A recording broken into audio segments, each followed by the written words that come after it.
Good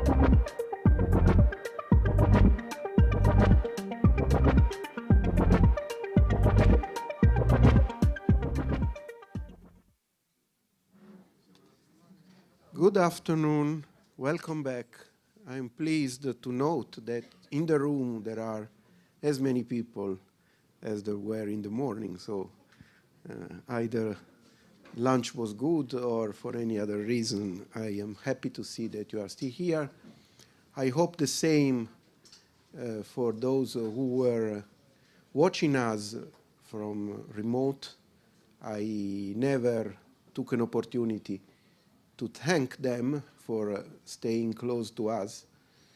This is actually a hybrid event with as many registered participants in presence as from the outside. Then I don't have the latest figures. I will ask around and let you know later. These are my 10 minutes. I think I will use 5 of them to wrap up the discussion we had in the morning and launch the 3 roundtables, as we called them, which, for your information, will not be moderated by me, so I will disappear quite soon from the stage. The common trait of especially the first 2 roundtables is how useful are, in your opinion, the tools, the resources, the methods that we presented in the morning, taking the perspective of the policymakers on one hand, and this will be the first roundtable moderated by Arthur Legal, and then the second perspective and the second roundtable will be moderated by Montserrat Pareja-Eastaway from the University of Barcelona, and it will be involving cultural operators in the place of policymakers. And then after the coffee break, we will go to the third and final roundtable moderated by Pascal Brunet of Relais Culture Europe, which is our guest today, jointly with WorkCrunch. Let me also take the opportunity to thank Relais Culture Europe and WorkCrunch, the 2 Paris-based organizations, for making this event possible. And it was not by chance that we thought of Paris as the location for our final conference. And the third roundtable will be about raising awareness of the centrality of societal impacts of culture. And let me start from the title of the third roundtable to wrap up the discussion we did in the morning in a couple of minutes, don't worry. The centrality of societal impacts of culture. I think this project, but not only this one, also the 2 sister projects we have also invited to join the conference. You will be able to listen to their contributions tomorrow. We are contributing to raising the awareness of the relevance of the transition or transmission mechanism that we tried hard to present this morning from culture and cultural experience, as was said by Professor Paolo Rosselli in his introduction, to the generation of impacts, specifically societal impacts.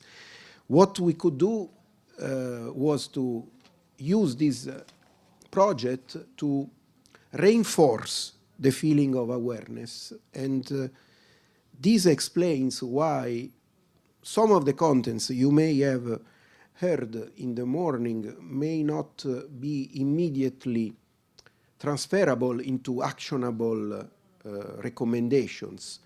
This is because we felt the need to identify, as again Pau said in the morning, the very many pathways through which cultural experience can generate societal impacts. Many of these, or only because of the bias in our consortium or in our research plan, many of these pathways are to be detected at urban level.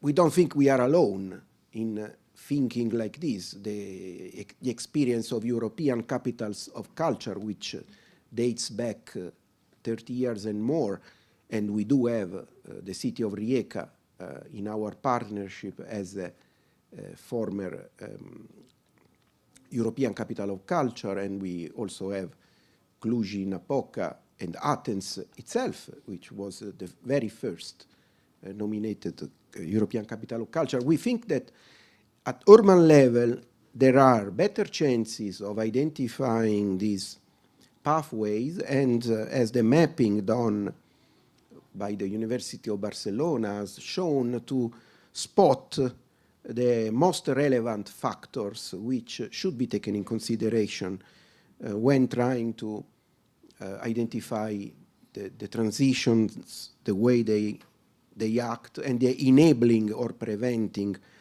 factors to these transitions, for these transitions to materialize.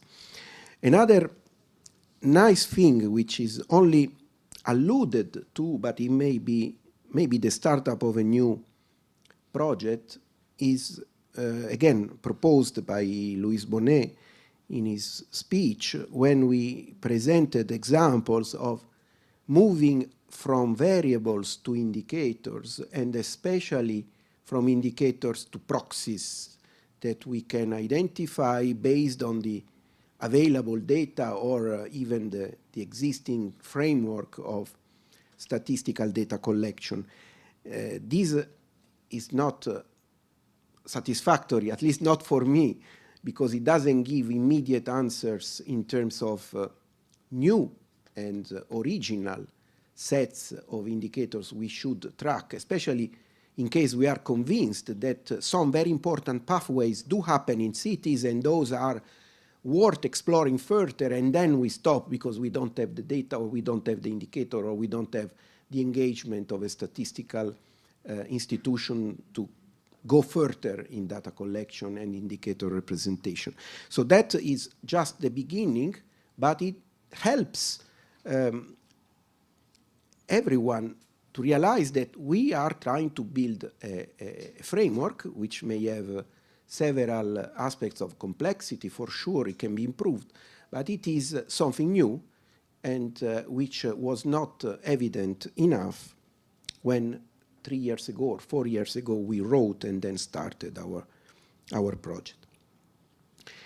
Another set of results we presented this morning are the tools. I will go fast there.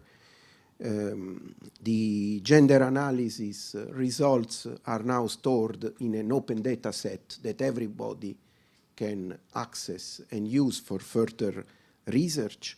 Same goes for the toolkit. The toolkit, as Professor Sanda mentioned before, can be useful for the average civil servant wanting to know more on the success factors that, for example, helped cities become European capitals of culture. And this is not only because of the documents stored in the dataset, but also because, as I was informed yesterday by Professor Božidar Kovačić, the repository is now ready to allow the generic user to upload their own documents. So suppose that we are now trying to make Issy-les-Moulineaux the new European capital of culture. The city of Issy-les-Moulineaux can have some documents gathered on their own and upload them to the toolkit and create a bigger set of information sources thanks to the toolkit. The How Culture platform is, like we said, like Sandy Girardi said, at free disposal of all cities wanting to know more, and not only cities, but also cultural operators, museum curators, and so on, wanting to know more about the impact of their initiatives. At the moment, I think we are still at the stage that only the numbers of attendees, the numbers of tickets sold are used to measure impact of what. We can sell tickets of everything, no? Every possible thing can be sold with tickets, but the impact is another story. So that was our contribution. Another contribution was and is the Serapeum, which is similar in not only conception, but also potential use to the toolkit. And it even shows better the complexity of the issue, but also the possibility of analyzing correlations between pieces of information stored in documents and the possibility also of creating new knowledge from the reading, the machine reading of those documents. We are not the super perfect and super powered search engine which would require billions of euros of investment to be realized, but we are thinking that we can support the work of researchers in analyzing a higher number of documents and spotting new things, which of course will need to be validated by human people.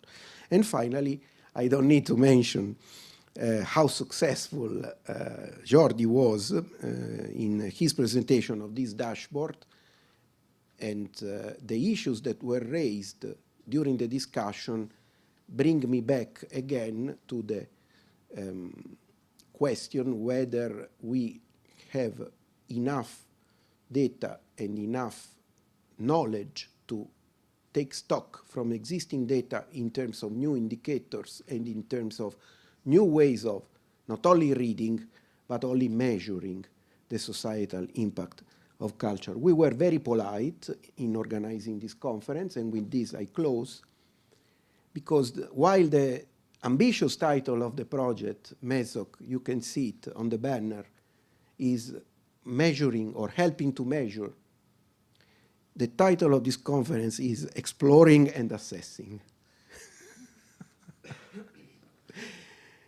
I think we miss something or someone in between.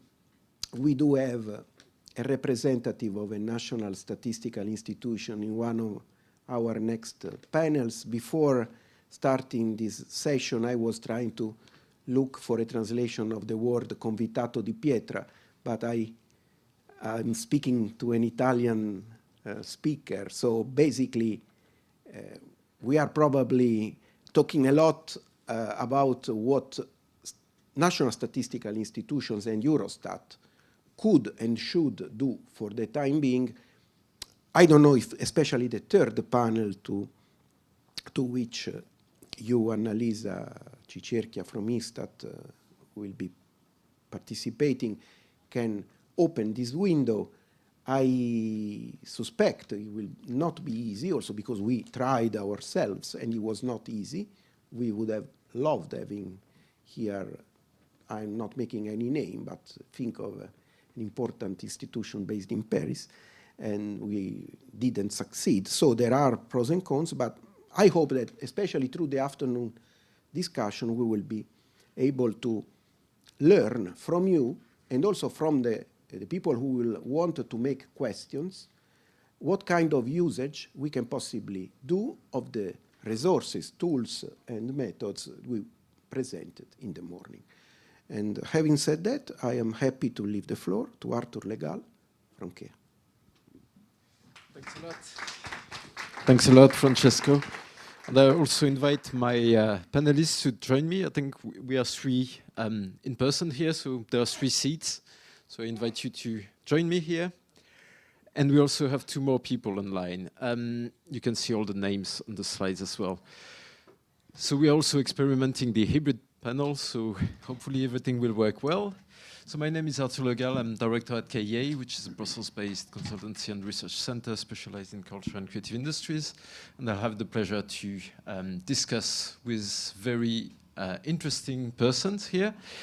So together with me, Robert Alagiosowski and Santiago Alfaro. I'll give you the floor to present yourself briefly, and then we'll go online as well. So to save time, we'll stick with the physical world here before moving online so that Marta and Juana can also present themselves. Robert, floor is yours. Thank you. So I'm coming from Skopje, North Macedonia, and I served 1 year as a minister, and for 4 years now I'm on the position national coordinator, and then I have a long list of duties, and I put it intentionally because people think that we, the national coordinators, don't do anything in the government. But as a cultural minister, I drafted, me and my team, we drafted new strategy for culture for 5 years and a new law on culture. Unfortunately, after 1 year, I was moved out of the post, and you can imagine the strategy or the law are still stuck somewhere in the parliament. But then as national coordinator, I successfully implemented 3-year strategy for interculturalism, and then I was also involved in the Skopje application for European Capital of Culture, developing the 10 years long strategy of city of Skopje, and Roma inclusion strategy. So quite a lot of policy making and strategic planning issues. Thanks a lot, and very much looking forward to your experience sharing here. Santiago, do you want to say a few words about yourself as well? Yep. Yeah, perfect. Thank you. Good afternoon. I'm Santiago Alfaro. I came from Peru, Lima, but I am located now in Leeds, England. As a sociologist, I have worked in cultural policy, as lecturer, researcher, consultant, and also public servant. My interests include inequalities in cultural and creative industries. I have a career mission that is integrate the capability approach into the cultural policy, and in a public service, I have had experience at the local level in the municipality of Lima and also at the national level. I'm the former General Director of Cultural Industries and Arts of the Ministry of Culture. And in my last experience there, I organized a team to research the impact of culture at different dimensions to manage in general the information and knowledge. No? We should have hired you to work on MESOC as well during the whole project. Thanks a lot, Santiago. And I'm now turning to the online world as well, so that Juana and Marta can present themselves. As you can see, we've got policymakers from all levels here, from cities, national level, European level, and that gives me the word to Marta from the European Commission. Can you say a few words about yourself? Thank you very much for this opportunity. Thank you to the MESOC project. I'm really sorry I cannot be there with you today. Very briefly, I'm for the past year only a policy officer at the Cultural Policy Unit of the Directorate General for Education, Youth, Sport and Culture at the European Commission. Before that, I was data analyst at the European Audiovisual Observatory, and my past experience is financing of the audiovisual European industry. Thanks a lot, Marta. Sorry. Maybe add, I have 2 legs here today because I work both on cultural statistics and also look at the cultural policy at local and urban levels. Thanks a lot for giving me a great transition, because now I can turn to Juana Escudero Mendez, who works actually for local authorities with the Spanish representation of local authorities. But I give you the word to present yourself in more details. Very much. I'm a lawyer specialized in intellectual property and European Union law. And I've been working at the Spanish Federation of Local Government for 23 years now. I'm responsible for culture, education, heritage, and sports, the common melt we find in administrations, in public administrations. And for 3 years, I was responsible for the cultural action of Instituto Cervantes, which is the main institution of the Spanish government to promote the Spanish language and the culture in Spanish language around the world. And you've got great representatives of Spanish-speaking people in the room, I can tell you. No, thanks a lot to all four of you. Very much looking forward to discussing with you. And I'll be taking a back seat as well, because I really want to hear from you as much as possible. And what we want what I want to hear from you is how can we use the MESOC tools? How can they sort of make sense in your various positions or past experiences? And the first question I'd like to ask you is, why do we need them? What are the challenges you're facing when you sort of try to measure the social impacts of culture? And what's really what has been big blockades for you in your experience? Perhaps I'll stick with the online world first and then come back to the room. So Marta, you go first. Good luck. Okay, perfect. Well, I came late to the MESOC project, but I'm quite impressed by how much it resonates with our work. Our work is regulated mainly by our work plan for culture. So for all the work plans we've had in the past, cultural statistics or measuring the culture sector has been a priority, but the horizontal priority.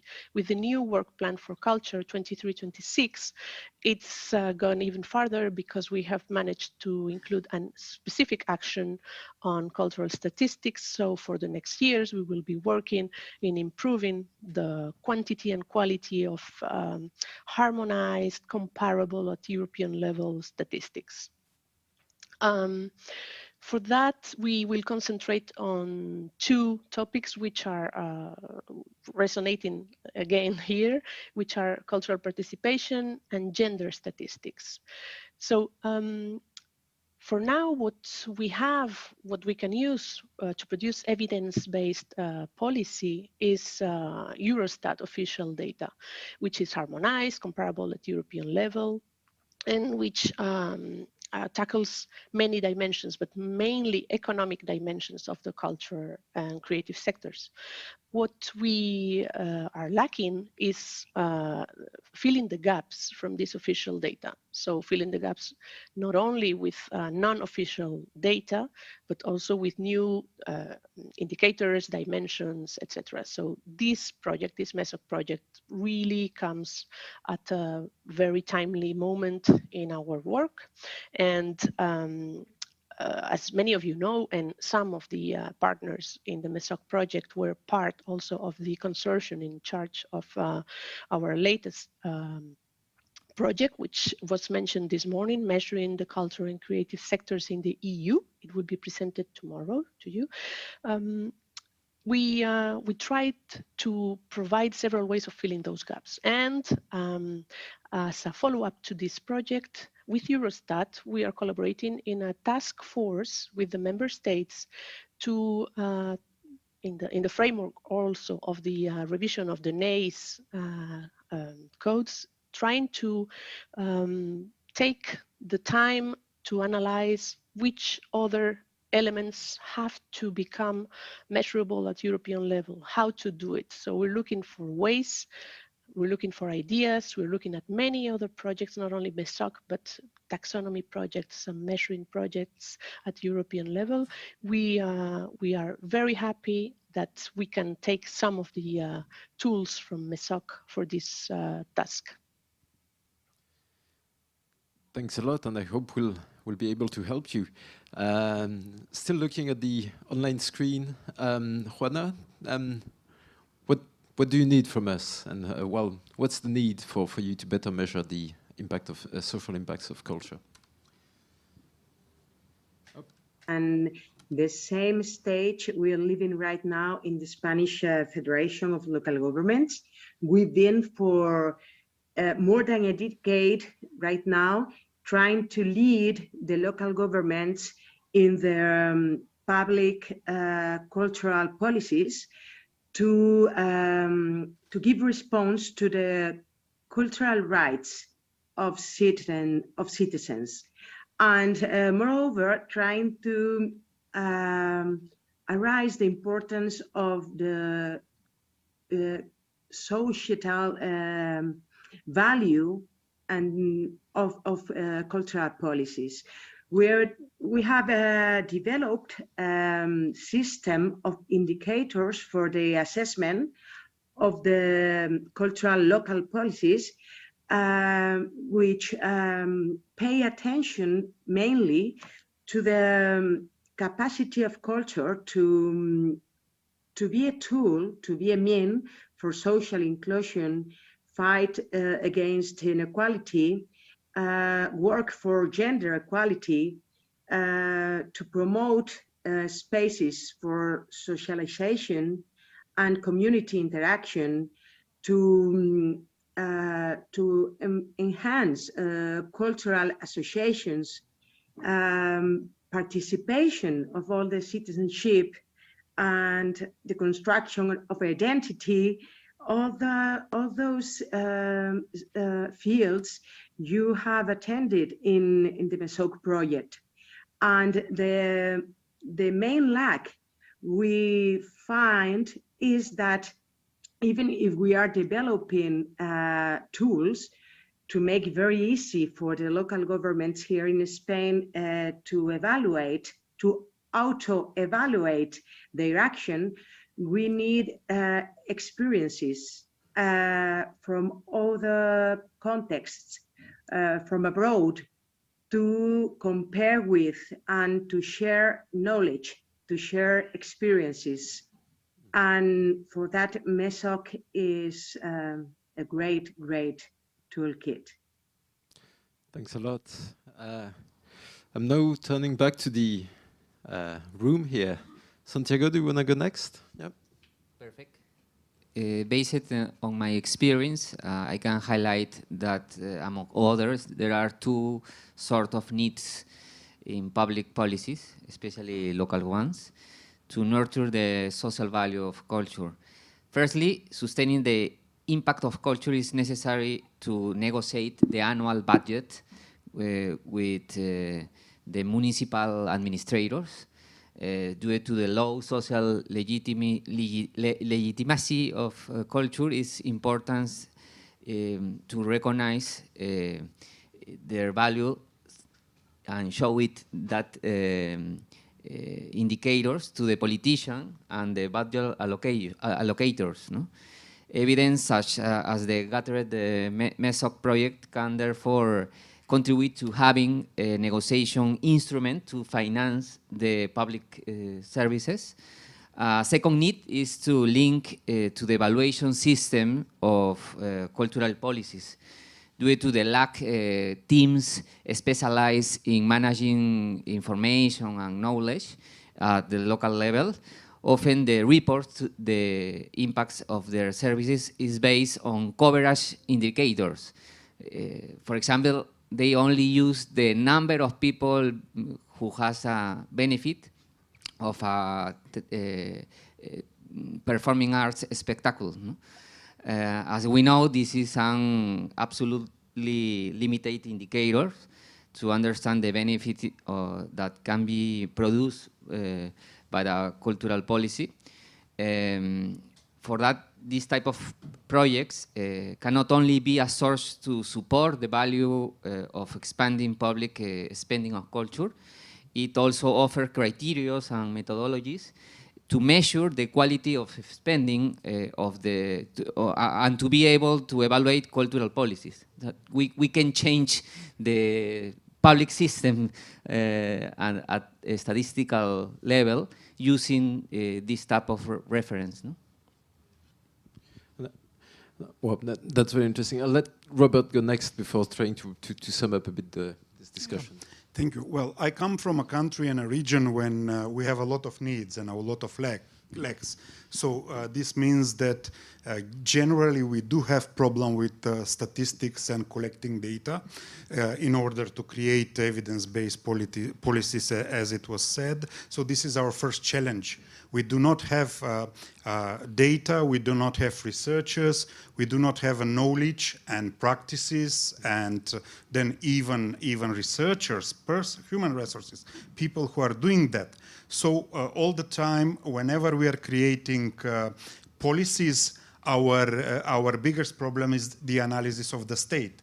What was happened before, what is the zero starting point, and where eventually we would like to go. So this is a big challenge that we are facing. And then, of course, another problem is also that even when we have some statistics, it's usually quantitative. It's usually some numbers. But even, as I said, we don't have practices of systematical and even clear and precise collection of even the statistical data. So it's a general lack of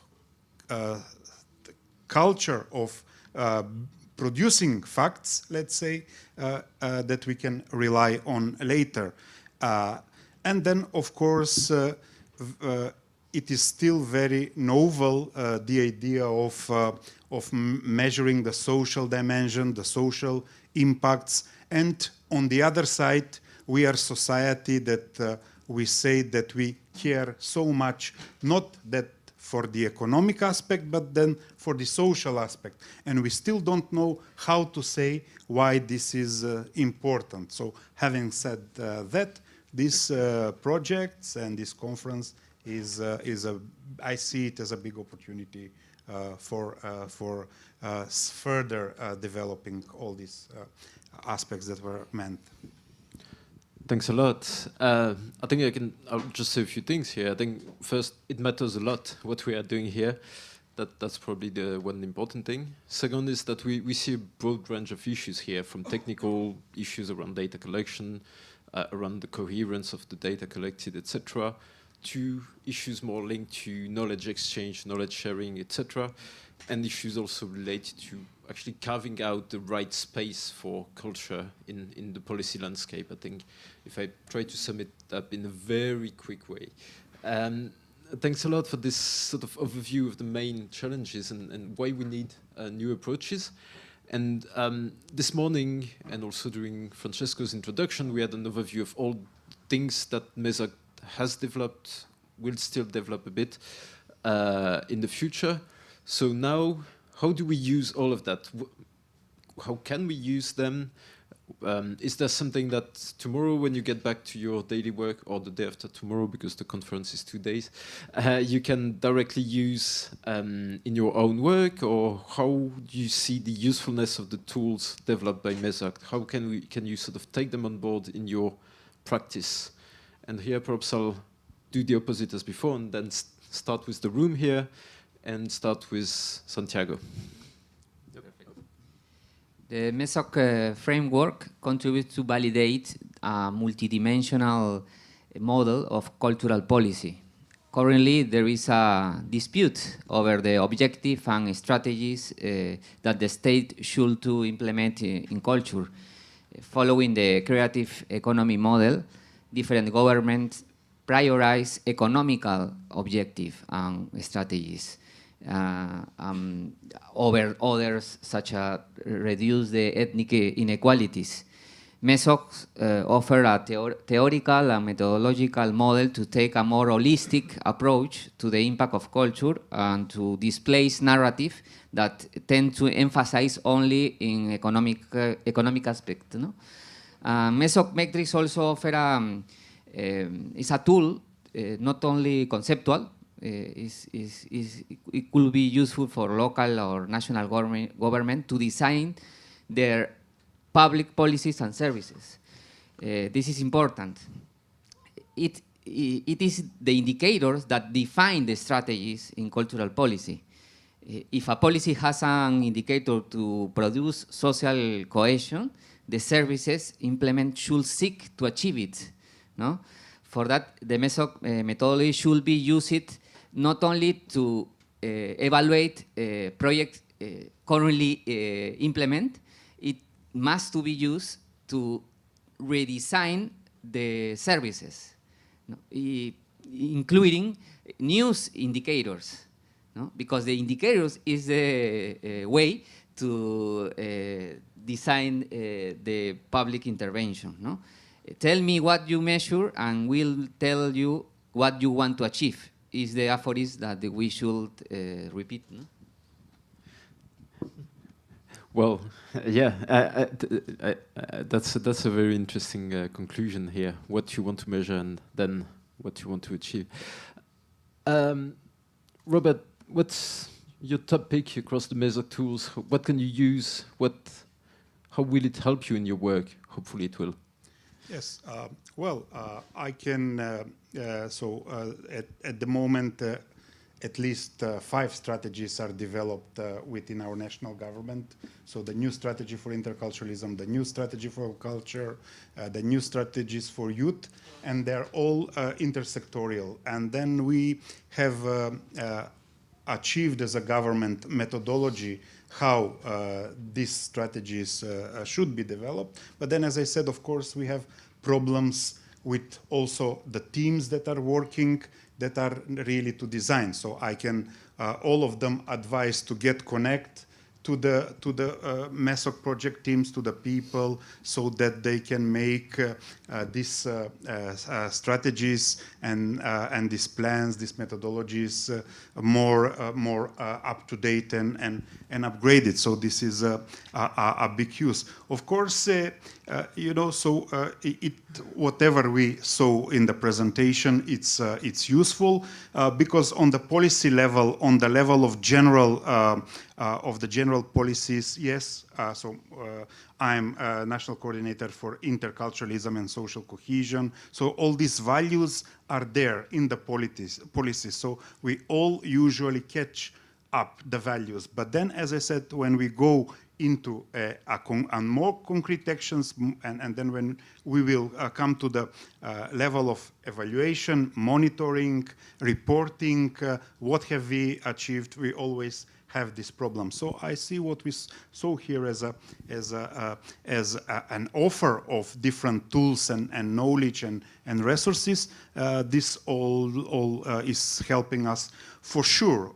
Of course, then because I'm also coming from the sector of politics, you know, as long as the research and the academic world is a lifelong dedication and profession and everything, politics is very short-lived, very focus shifting, and then it can all the time come into crisis and interruption. So we also have to think about the pragmatic aspect of and the short-lived aspect of politics, and we should go into these windows of opportunities. So we were speaking in the morning about the theory of change. Well, for this change to happen, there must be a window of opportunity, and if we don't use it, then it can close, and when it comes to politics, it can be very, very short-lived. So in this aspect, I would also refer to a bit of pragmatic approach from the academic people to be aware on all these, let's say, constraints that come from the political world. Yeah. Yeah, so to go sailing when the wind blows or something. You mentioned something about the discrepancy between sort of the policy vision and the actual actions and how things can be sort of integrated properly. That reminds me of the discussions we had this morning on, for example, gender equality. It's everywhere in policy documents, nowhere in cultural statistics. So perhaps I'll go also to see I think, Marta, you mentioned something along these lines as well earlier. You have these policy documents which flag the social impacts of culture, but the work with some, let's say, with, for instance, Eurostat is more complex to get things done, let's say, and get things really on the agenda. How can we help you? How can the MESOC tools help you to achieve this, if anything? Well, it's not that it's complex with Eurostat. Eurostat is limited, but by what they can get from the member states.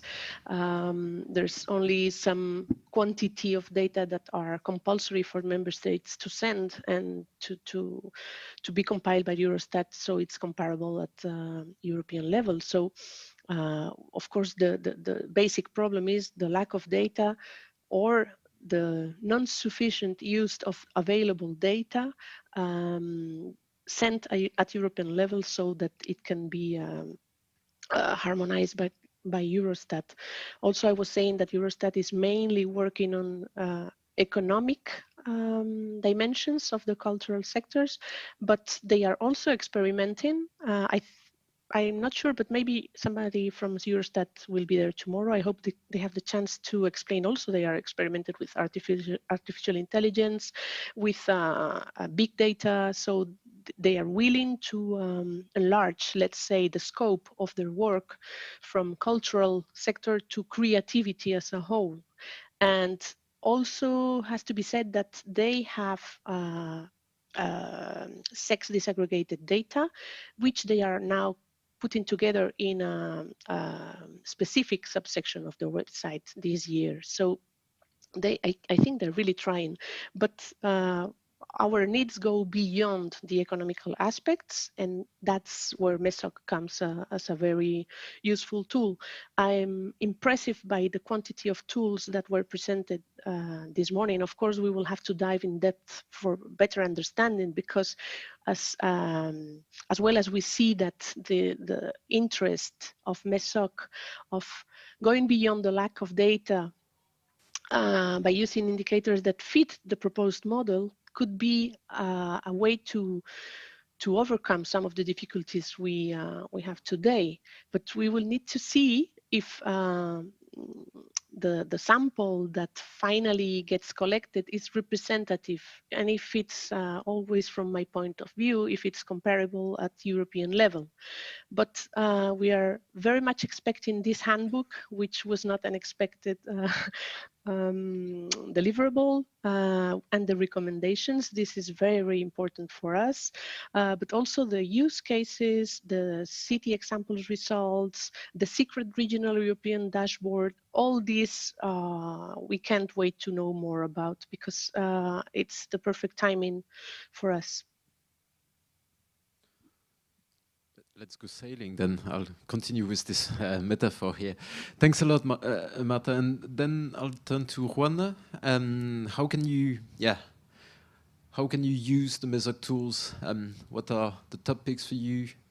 How can you do that as well with the sort of federation of different cities? Is there any sort of particularity, let's say, in terms of knowledge sharing mechanisms that you can leverage on because you have such a broad network? Yeah, as Santiago and Marta have said, I think that MESOC can help us to defeat once for all the dictatorship of economic language in measuring the impacts and the benefits of cultural policies. I think that if we are searching all the time for legitimacy. When Santiago talked about the budget allocators, we're talking about the importance, the due importance of cultural policies in building more pacific and fair and prosperous communities and societies. And I think that MESOC will help us to put on the table and to measure and to justify and to show how our work have impacts in the social dimensions and the social aspects of conviviality and a lot of main worries of today, local, national, and international governments. Thanks a lot. I see that the clock is ticking, so I'll just throw one last sort of open question to all four panelists, and then open the floor as well to questions either from the audience here or from the digital world. And that last question will be about let's say beyond the tools that have been developed and that you sort of elaborated on what can be useful to you and how you can mobilize them, what more can be done in terms of from your own perspectives as policymakers? How can you or how can we in fact expand on the tools, develop, how can we share the knowledge, what is needed in terms of making the most of MESOC tools, beyond that development itself? Is it knowledge sharing? Is it disseminating to various types of policymakers? What would be most helpful according to you? And I see Santiago is raring to go, so go for it. Go. I would like to make two proposals. The first is the artificial intelligence tools developed by the MESOC project depends on the existence of academic evidence on the social impact of culture. In countries of the global south, especially like Peru, where it will be difficult to replicate because there is no funding to develop specialized studies on culture. In the next phase of the project, it could be established as an objective to promote the university research on the subject through award, grant, or simply by advocating for public science and technology organization to fund the humanities and social science, because in some countries it not happen, as Peru. No? The second recommendation is, or before that, we need to match the academic agenda and the needs of the public policies agenda, no? And this type of project could be a way to do that, no? The second recommendation is to seek to address not only gender equity, but also other sort of inequalities. The lack of information on the disadvantage experienced by women also applies to indigenous people or people with disabilities. Therefore, there is a need to adapt the statistical system to the set of inequalities reproduced by the cultural and creative industries. For that, we need to advocate to culture has positive but also negative impacts that need to be measured in order to overcome. No? Thanks a lot, Santiago. And I think this sort of more global perspective is really interesting here as well, especially when it comes to see, for example, in the semantic search engines, if there is a sort of difference when it comes to global versus European perspectives. Robert, perhaps? Yeah. Well, as I will start with what I marked, let's say, as a negative tendency. So if politics is short-lived and very turbulent, then we have to stick for a longer-term effects. And then in this aspect, I think what is needed is, we have these research-based tools, and the idea was that they open different kind of perspectives. What I would expect as a kind of follow-up is that there should be an agreement for what are, you know, the core methodologies, the core aspects that are important. So in a way to simplify it a bit, so maybe we don't need 200 criteria, indicators, whatever, but what are the essential? And when we agreed on that, then we should further make the advocacy work for making it for the policymaker as obligatory as possible. And the example of Spain proved exactly that.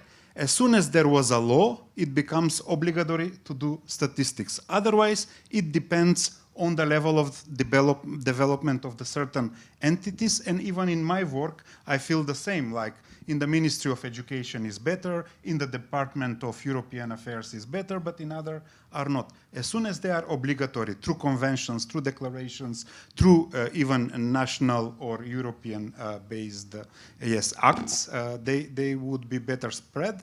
And of course, it's very important to build as was mentioned earlier, this ecosystem, this community of people that care about the social dimension of culture, and they should be there in the academia, but also on every level of the administrative spectrum, and they should communicate as kind of officers for the social impacts of culture, and we should care about these people to remain in their posts and to develop and to be in a way the transponders and the disseminators of all the knowledge and awareness that we care about. Yeah. Thanks a lot. The sort of two hands here, one on making things more binding and the other one more connecting between various people and departments to make things happen more efficiently. Turning to the screen, do you want to pitch in here as well? I'm trying to read on your faces who is willing to go first. Let's go with Juana. I'm not sure.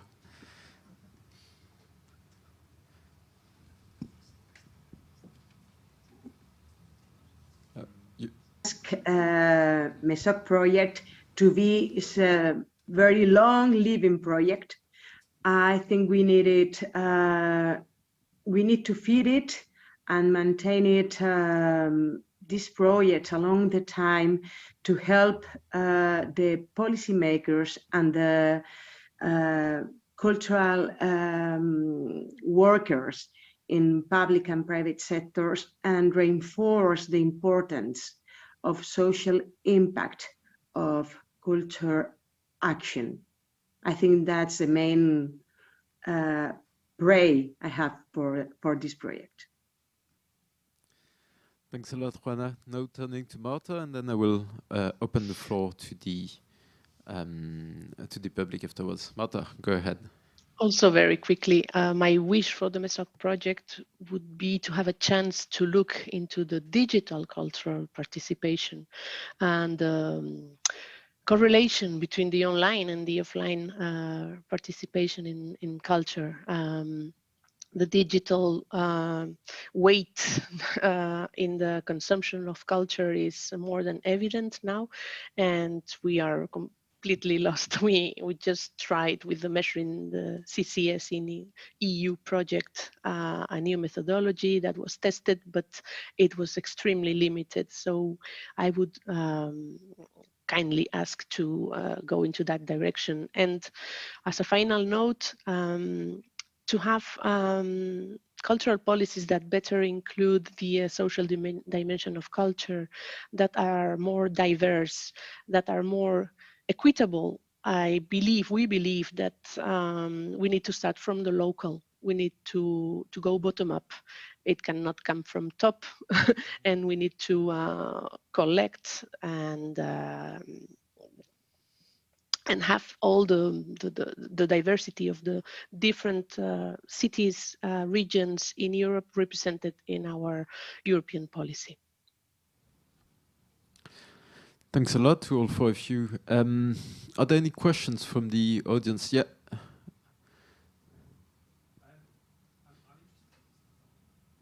I'm interested to hear from the panelists about politics a bit more and power. You know, Robert, you mentioned the kind of the day-to-day of politics and the need for a longer-term strategy. But coming from Britain, you know, which is a country that aggressively denies evidence-based policy making now on a macro level, and on a micro level, we're in the middle of a row in cultural policy where cultural policy makers have attempted to create a cultural policy system that delivers on social dimensions. Key institutions that they've taken money from have simply said no, and aggressively lobbying to be given even more funding to carry on doing things that have little or no evidence-based policy making behind them for delivering the social dimension. So both to the panel and I think, you know, more broadly for the project, what does a framework for measurements, for evidence collection, for influencing evidence-based policy do when confronted with politics and the exercise of power? Yeah, well, it's a question I also think over and over on a daily basis. So yes, the latest development all over the political spectrum shows that now there is no first world, third world, Balkans, Eastern Europe, Western Europe. So different kind of political thinking or acting is ongoing everywhere. In this aspect, we need to, in a way, all the time translate the understanding that we all share.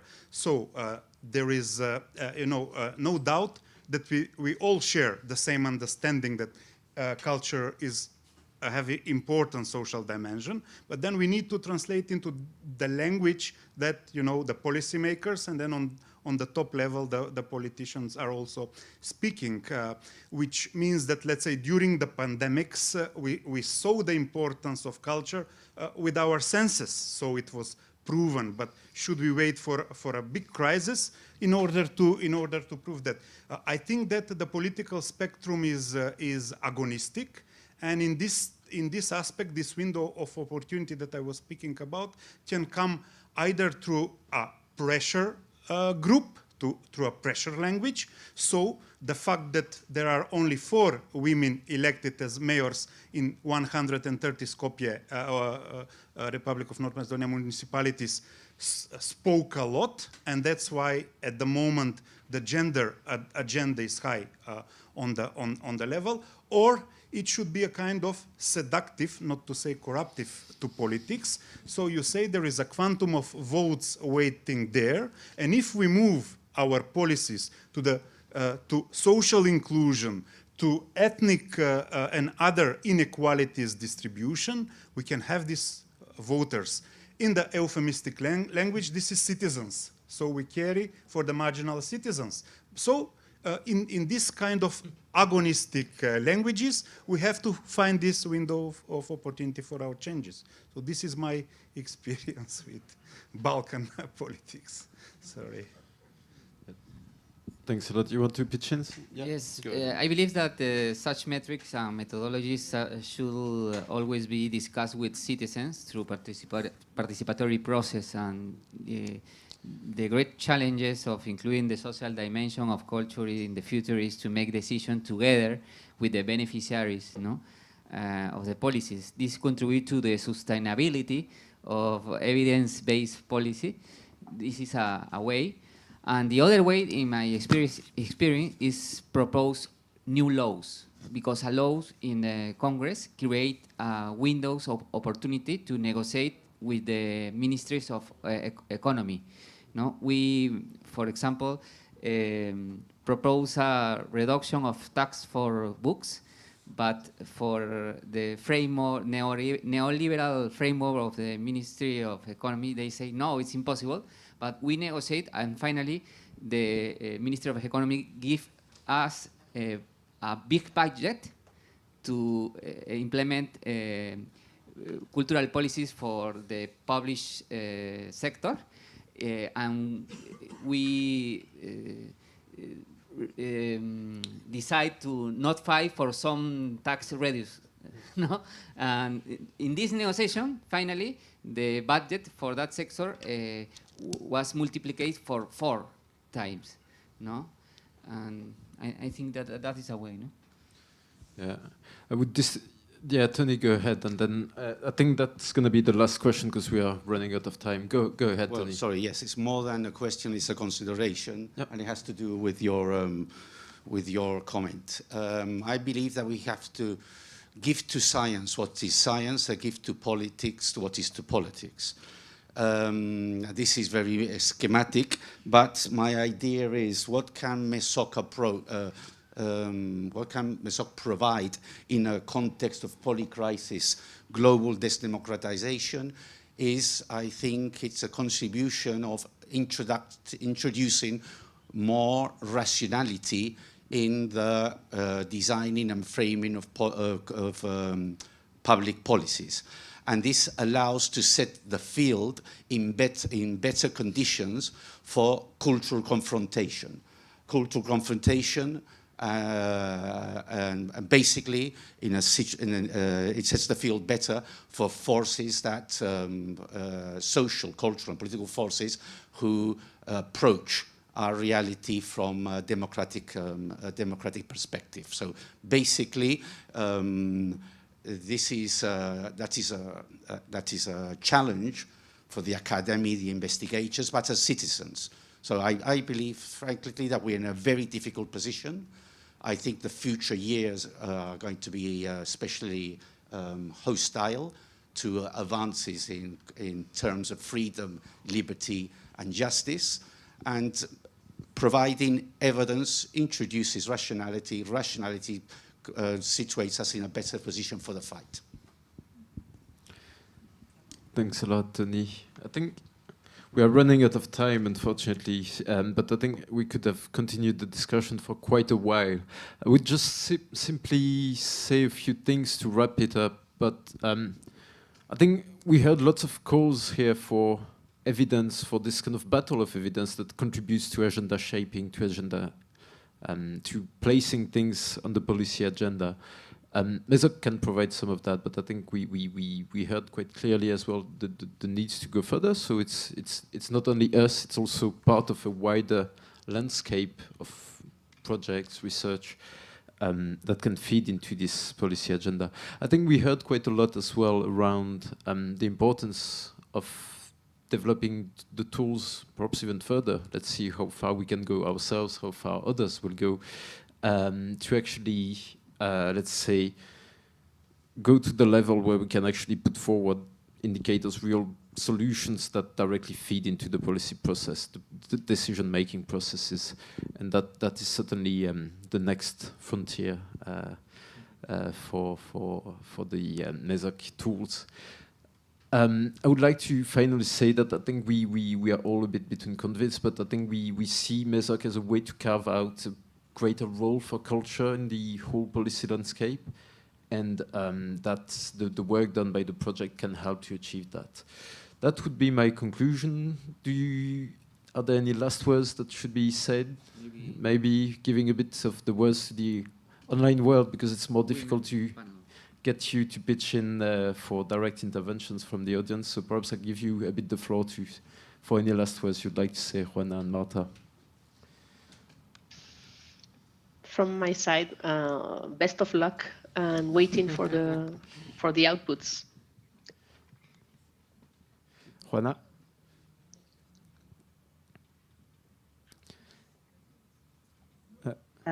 Extraordinary project. Sorry.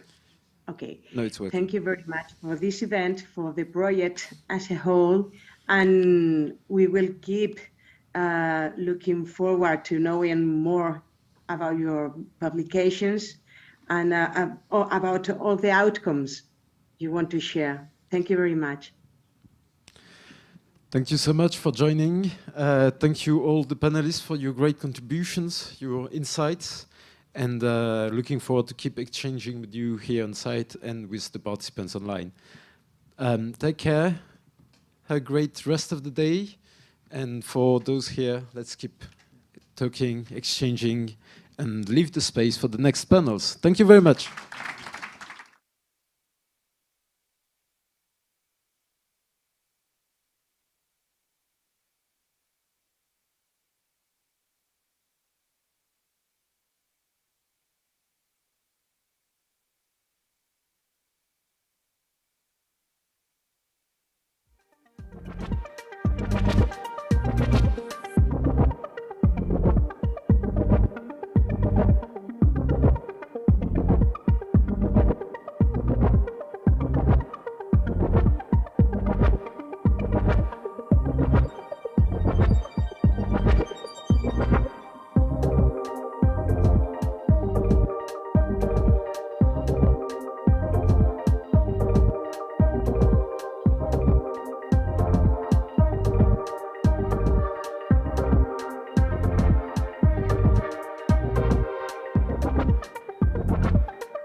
So, good afternoon again, everybody. It's really nice to be here chairing this amazing panel this afternoon after the already amazing first panel.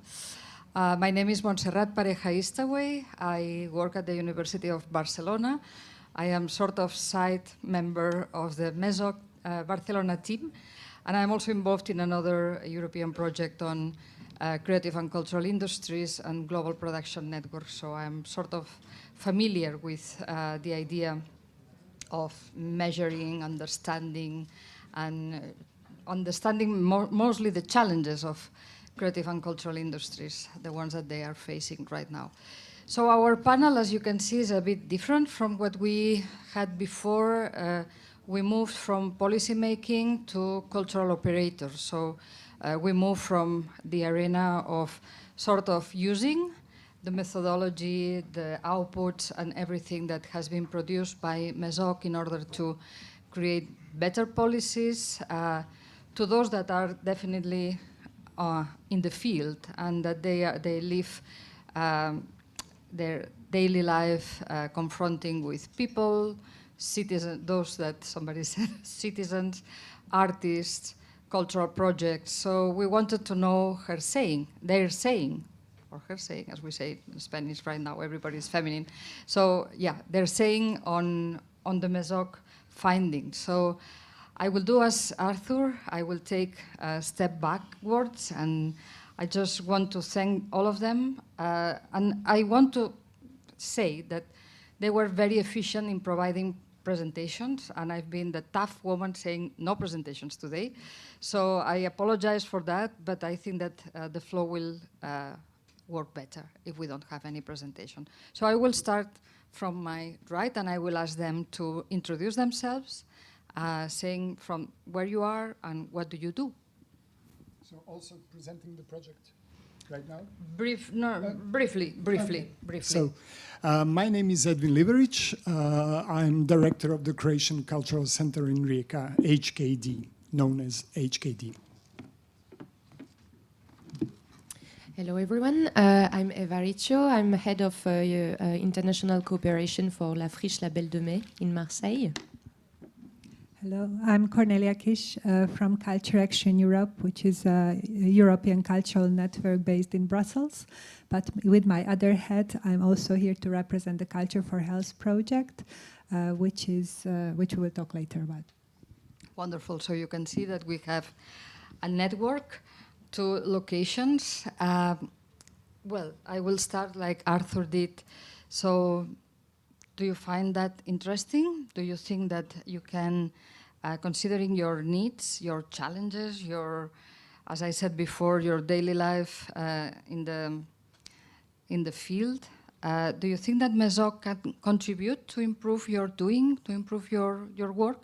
And if you don't mind, I will start by Cornelia and asking her, well, Culture Action Europe is really well known, let's say, as a lobby, among other things. But do you think that MESOC can sort of provide a better light for your work? Yes, thank you. Well, definitely it will. I'm already very happy that there is a really larger program actually dealing with this, like a huge research program dealing with this very wide topic. Of course, Culture Action Europe has been advocating for long on the social impact on culture, and of course, the more data available and the easier the data to find, the better for us. So definitely, we very much welcome many of the outcomes. I would say, of course, you've been also trying to model almost the world a little bit. No, it's so many different aspects, even the cultures, how culture has a role in benefiting health and well-being of citizens is such a huge topic when you start researching it. And this is just one of the 3 legs that you have been researching. So yeah, of course, I'm very much looking forward to understand more. Let's say the models. For example, this convergent model. I think what would help us is to give more examples of how it works. I know that there was not much time, let's say, during the presentations and so on, but I think examples always help the cultural sector. Okay, good. Eva? Yeah. For sure, this kind of cooperation and research projects are really interesting for organization as La Friche Label de Mai, because with 30 years of experience of developing our cultural and artistic activities in a former tobacco factory, we can face the question as a territorial operator of how we are opening to the publics, how we are crossing the different publics, what are we producing in their mind, experience, will they come back, what they are taking, what they are feeling being inside our building, and what they are taking out also into the city. Because La Friche is a space where you can do, and also when you can practice, but you can also experience and see a lot of things, theater, music, cinema, but also do sports. There is a skate park, a basketball, there is also a daycare, there is also community gardens. So we are crossing experience, well-being, and we are for sure interesting with this kind of project crossing the field, data that we can provide as operator and researchers, so tools and other ways to analyze our environments in order to improve ourselves, but also to participate to new policy making maybe. Thank you. Edwin? Yes, we as a cultural center, we have some, let's say, different position as my colleagues here. We are really on the first line of this battlefield with the audience and how to develop them. So I think it's, yes, everything what I heard here, it was very interesting for me, and there is a lots of tools which we can use. And there is a lots of informations and lots of different types of solutions how to do something. So, and I think it's a very good field also for the networking to hear what the other institutions are doing on that problem. Good. Going a little bit more in depth into this idea of challenges and needs, and I think that you, the three of you, are very much aware that you need to engage with the public. You need to engage with the associations or the organizations, you with the people that go to La Friche and try to do more things that they really do want to do, you know, rather than just having a little bit of fun, you know, that you can. I've been in La Friche and I was super excited. And you as well, you said that you were in the front, no, in the battlefront, and in the front of the battlefront. Did you do that? Anyway, so if I may, I would like to ask you up to what extent the MESOC tools can give you a little bit of evidence, additional evidence to this particular challenge that I think that you all share, which is the need to engage with those that are, you know, taking part or participating in your own projects. Any idea? Any idea of how to, this engagement thing? Because we are very much, you know, we researchers, I feel myself as a pure researcher, we do know that bottom-up experiments, engaging with the artists, engaging with the community is essential to do adequate things, right? So do you think that knowing up to what extent the results of MESOC are important and relevant, would that provide a little bit more of interest, for instance, in partnership with other actors? You are already a big partnership, sort of, no? But I don't know. I mean, would it be a possibility that, let's put an example, if you are, I don't know, trying to do or to develop a particular project that you think that might include aspects related to health or aspects related to, I don't know, improving the built environment where you are. So would you be more, or in another words, how difficult it is to engage, to create partnerships. Come on, interrupt me. It's that easy. Is that easy? So I think it will be important that we hear what we are doing, what is exactly what we are doing on sustainability and mobility. Mm-hmm. So what are the projects why we are invited here? So then maybe the audience will also know more about, have the idea. So what we are doing in HKD, it's presenting the performing arts in VR technology. So we really started with that in 21 because of pandemic. But we started also in researching on that in 2017 because of finding a new solution or the new possibility of documenting the dance. I'm talking now about dance. And we started that with Mr. John Ashford, who is a founder of Aerowaves Network and leading that network for the last 25 years. And that's how it started. And then the pandemic came and we've been in a lockdown and we've been blocked. For example, my theater has 520 seats and for months we've been working just for 60 seats, which was kind of mission impossible. And then there was no touring, so we cannot invite anybody from abroad. So we decided to record dance performances and to translate it, I like to say, to translate it to the VR technology. And that's how it started. But my idea now, after the pandemic, it's not to replace the live performance with the VR performance. We found that this project can be developed for the audience development. You can reach some audience in some isolated places, some rural areas. So I was focused in the mountain areas and the islands.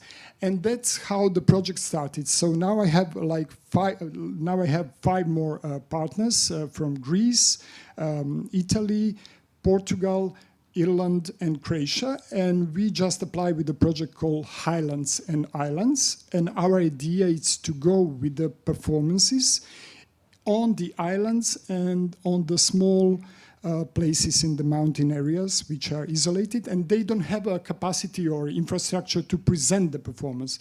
So it's a kind of audience development project. And yes, so this is the base. This is our base. It's the project which is still pilot in the pilot phase, and we are developing it.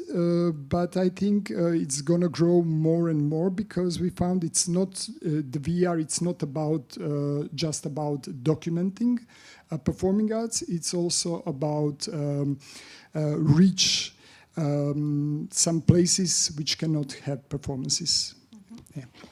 Thank you. Any hint from Cornelia or from Eva in terms of engagement and this kind of things? If I can just reflect on your project, I was wondering when I saw your presentation, because I got access to it, I saw that people were sitting in the same room, basically with the VR headsets. And I saw that after it you are actually also planning like a Zoom discussion, but also a discussion among the people who have been experiencing it. Is that also taking place? So is there, let's say, a possibility for tackling, let's say, or to have a social interaction, therefore tackling loneliness and so on? So does it have that kind of a possibility? Yeah, that's definitely our project. It's a social event. So we never present any VR performance on demand. So we cannot come just for you and make your performance. It's always an event for, let's say, 20 to 25 people. It's because 25. It's because we have like just 25 headsets, but it can be even more. And then we organize that in some schools, hospitals, some libraries, so some spaces where almost every village had this kind of spaces. And then people are sitting in a circle, so it's a kind of social event, even during the performance they are not to each other, but they can hear each other. And after the performance, we do a Zoom Q&A with the authors. So they are mostly they are sitting somewhere in Berlin, London, Barcelona, wherever, but they are talking with the audience. So it's alive. So and also after the performance, people are also sharing their experience in between them. And for most of them, it's sometimes it's the first contact with the performing arts. Sometimes lots of those people never saw any live performance before. Eva, let's go to La Friche. Yes, to contribute on another angle that I think we are completing. We had recently a reflection, recently, it starts 3 years ago, about the spaces that we are opening, that we are believing are public spaces, because we are open 365 days a year for all people of Marseille, but mostly people from the neighborhood, which is one of the poorest in France, are coming every day to do whatever they want. There is no obligation of consuming or seeing or practice when you are coming to our space. You can just chill, have fun, and your own practice and your own willingness to come is a cultural action for us. We are trying to keep it in mind every day. We have seen that in one gallery, in particularly, that we have, where we have visual arts exhibition and contemporary art exhibition. In this gallery, there is a lot of artists, a lot of interesting projects. It's open every day and it's free for entrance, but no one is coming. About the same people who are coming to the exhibition with payment.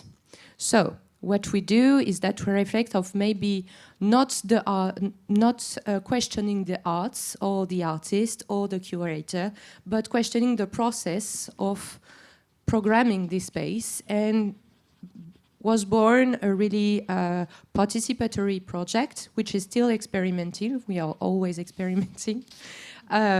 Where social centers from the neighborhood, curators, producers, but also social mediators and cultural mediators are around the table, take time to discuss about needs, topic, societal actuality, and try to understand how we are making an exhibition and what we want to show and how. And what I think it is interesting also to bridge with MESOC project is that we do not have the tool yet, but maybe with MESOC it will be possible, to understand what really we are creating. Is it a relationship? Is it capacity building among people? Is it interrelations, interculturality, new processes? Do we have really an impact on people's mind? We don't know, really. MESOC guarantees that, yes, there is an impact on what you're doing. Is it replicable also? Because we have we have intuition, because we are doing things, we are trying, as you are. Yeah, we know that we need more time for doing this kind of projects. Participation, engagement, cooperation needs time. Absolutely. and as we know, the political cycle is for years, and that's one of the problems, that sometimes cultural aspects do need more time than the other things. Super interesting. Cornelia, you want to say something? Yes, I just wanted to reflect on this, bringing people to the same table from different sectors, let's say, especially through Culture for Health. We've been trying to bring together the health sector, the cultural sector, and ideally also the social sector.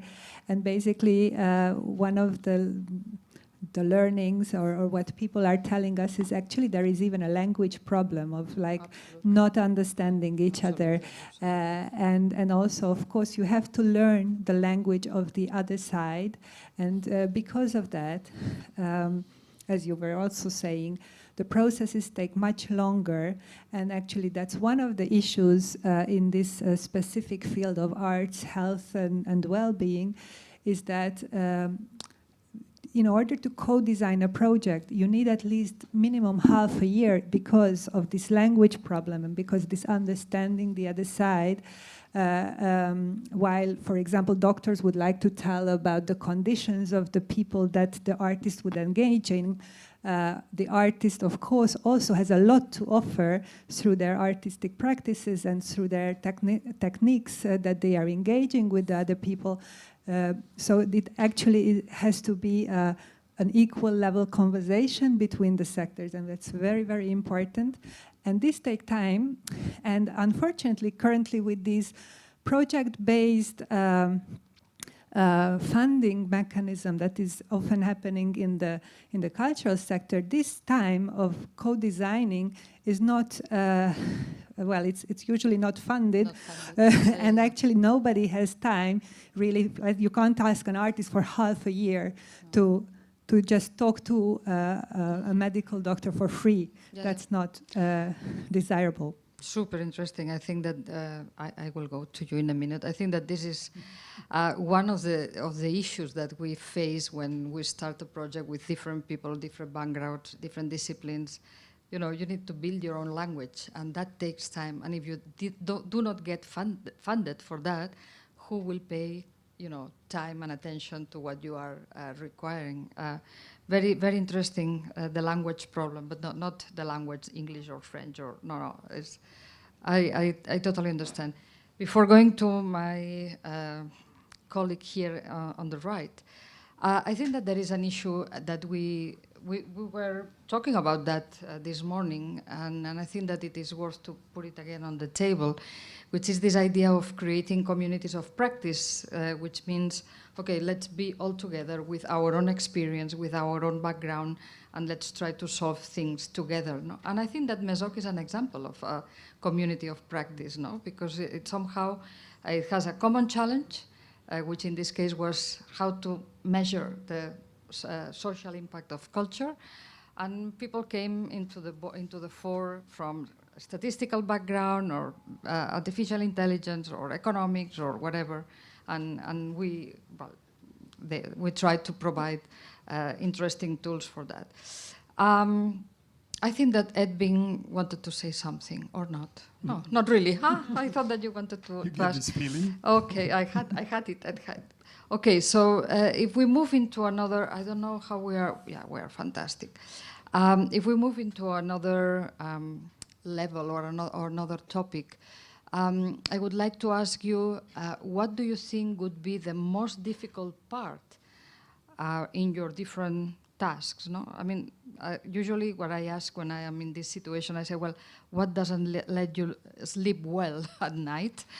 Here I would say, well, what would be the most difficult part in your job? What is usually the, you know, how to convince people, what is the most difficult part? And in La Friche as well, in your project, in culture action or in the relationship with health.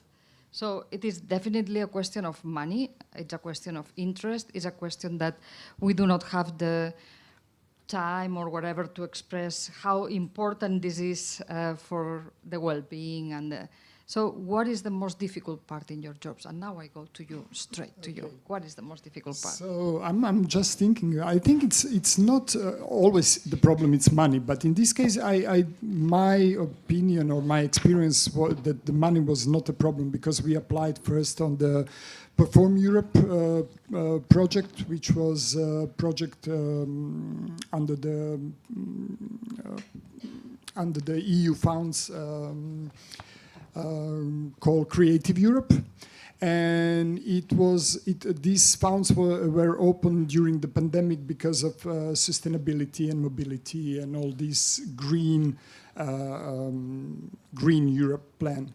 So we got the money for that, and we did this Spring Back Ringside, which was the first project which we did with Serbia, Hungary, Czech Republic, Italy, Slovenia, and Croatia.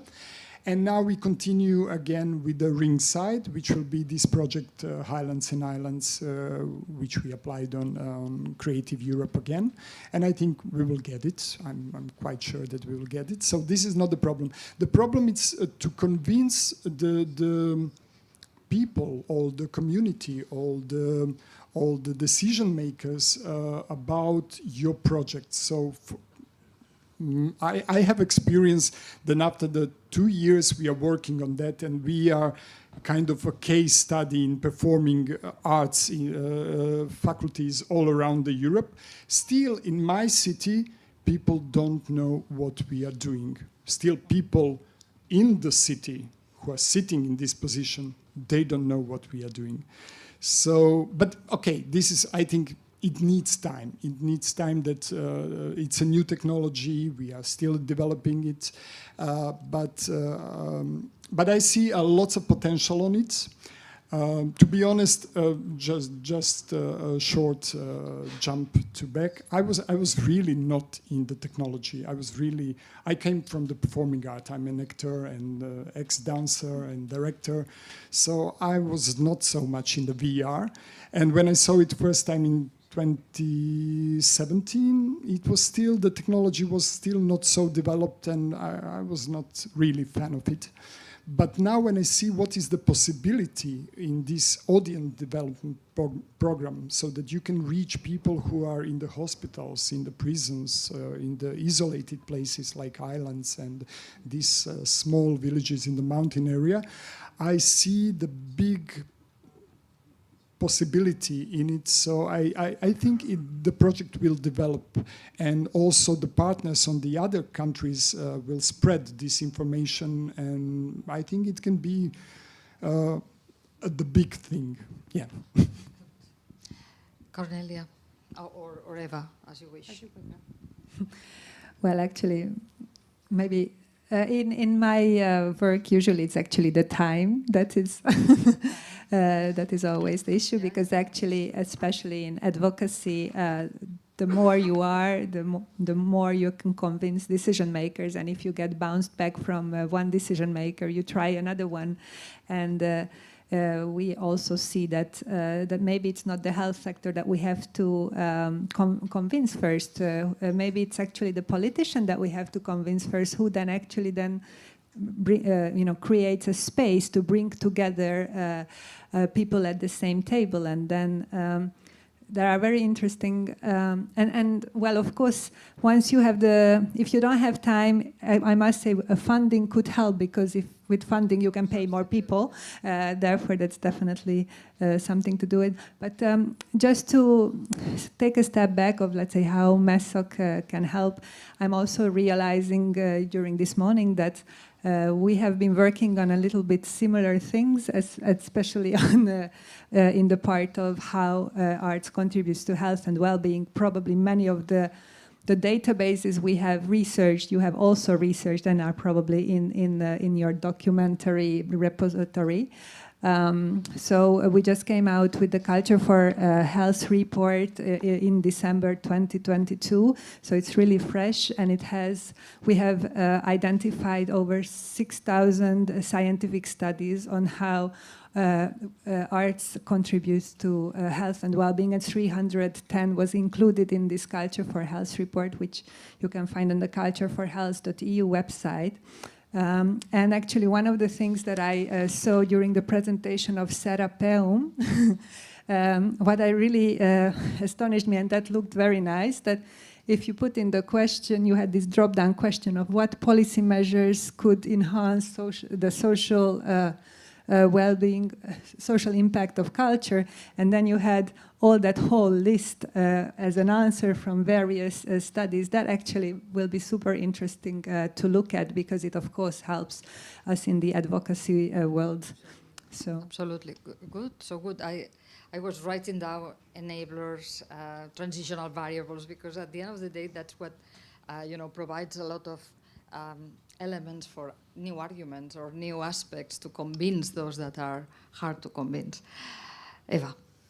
Well, I think we are a common ground on this, which is the question is not the answer to this question. What it is more difficult in our job is not simple, because it's really systemic answer. But for sure, we need, for creating a real project engagement, and as we have seen this morning, a lot of results show that people are feeling better after being engaged in cultural activities, in cultural projects. For that, the most difficult is to keep engaged these people and maybe go out of the process of just making one event every, I don't know, and just so lose the people that you have seen for weeks and maybe cross them in the street at once because the project it doesn't exist anymore. It's really engage people, keep this engagement, keep this relationship as a real relationship of having this cultural anchor with you when you are going to a cultural organization, when you are seeing a film, when you are meeting an artist. And for this, you need people. You need mediation. You need trained people who talks to the people who are going to their association, organization, homes, meet them and invite them to come and not just open the door, just open the door. It's easy to say, but and wait, no. Because it can work, but the public will not stay. The publics will not stay. So maybe it will be the most difficult is to keep the energy and the resources all the time. Absolutely, Cornelia. Mm-hmm. Yes, actually, coming on that, I understand the situation because I've also been at your cultural center, and it was really amazing when you talk about these relationships with people. Actually, of course, one of the findings of the Culture for Health report is to put on the table an astonishing figure that I just got to know during our talks with let's say, EuroHealthNet, for example. How much percentage do you think that the health expenditure is giving on preventive care? So not for when people get ill, but preventive. Before. You're saying 4%? No, before. Before. No, I'm not guessing. It's 2.8% given. So the total, public and private expenditure on preventive care accounts for 2.8% of the total expenditure. So we wait for people to get ill before we start caring about them. And actually, this is exactly, if we would start financing prevention and financing the people keeping the relationship with deprived people, then actually we are preventing illnesses and we are promoting health, because actually engaging in culture and the arts is healthy. And if you don't, if that's not done, then actually you're deprived of your cultural rights, and actually that's not equal access to health. So there are all these connections that we should take care of and we highlight towards the health and social sectors. Can I ask, these percentages on European level, or it's in very Belgium? Funny. Because it must be very different from part to part. No, actually, the highest was in Italy and Finland, about 4%. So I also thought, probably in some countries it's 90%, and in some it's 0.1, but that's not the case. Actually, the highest is 4%. These are figures of 2018, so it's going to be higher because now we have the vaccines, but that's still not the side that we are talking about here. That's interesting, because somehow what you said about, we wait to be ill and then we will cure, no, without paying attention. And in culture, sometimes it's just the same, no, that, well, it's there, but maybe we will use culture when we will need it, or which is definitely not what we might aim, considering all the good effects that it might have. With respect to what you said about the difficulties in retaining people, no, in keeping the medium and long-term relationship with those that are involved in activities, I would like to move into you, and because in your case you are, as a cultural center, you are going from one project to another, you change partners, but I think that, okay, in terms of effects, could you reflect a bit on this idea of retaining people once they try, once they know that this is good? Why don't they, continue? But this is with the audience. This is always a long-going process. So it never stops, and it's always kind of new audience. You lose some audience, some new are coming. So this is always the case. In the last 30 years, as I'm working in the cultural field, that's my experience. But I would like to say something just to reflect before, because you said that we are always in this dramatic situation when something changes. So for us, also this pandemic was kind of, it pushed us to go more to digital. For example, we have also a gallery in our cultural center. And from the moment of pandemic, we start to record all the exhibitions we have there, and also talk with the artists who are presenting their exhibitions. So we continue with that even now after the pandemic, because it's good for the audience who had the problem with the mobility. So they can always watch it on the internet. They can, in a way, they can come and visit our exhibitions and hear about the arts inside. So this is one thing. Then we are working with the community also. We work a lot in Rijeka. We have lots of minorities. So we are working with them. And then we filmed all their culinary recipes on the videos, and we put them on the web page, which are still there. So we have like a different cuisines coming from Rijeka, but from the different minorities. So I think in these dramatic moments, there is always something good on the end which came. So, what was the question? Did I Doesn't matter, but it's good. We are running out of time as usual, and I would like to know if there is any question here in the audience. Yes, thank you. Wait a minute. A micro. Just a curiosity related to the relevance, I think, that is kept about the relational dimension of the cultural experience. So to what extent can you provide, or have you already made some experiments to guarantee that even in a digital manner or remote manner or online manner, this relationality, which is part of the cultural experience, is guaranteed or at least explored in a certain manner? That was for you. That was for you. For me? Yeah. Oh, okay. So I will answer you very shortly. My experience is so these are very good cases that after visiting all those villages in the mountains and on the islands, there are some people coming to the center, to the cultural center in Rijeka, and they come to me and say, "Hello, you see, I came now to see the live performance because I was really touched about watching it for the first time on the VR." So this for me, even if it's like 2 or 4 people, for me it's a kind of winning situation. Yeah. Okay, that's maybe we can start by digital and then moving into physical. Any other question, please? No, the siesta time was before.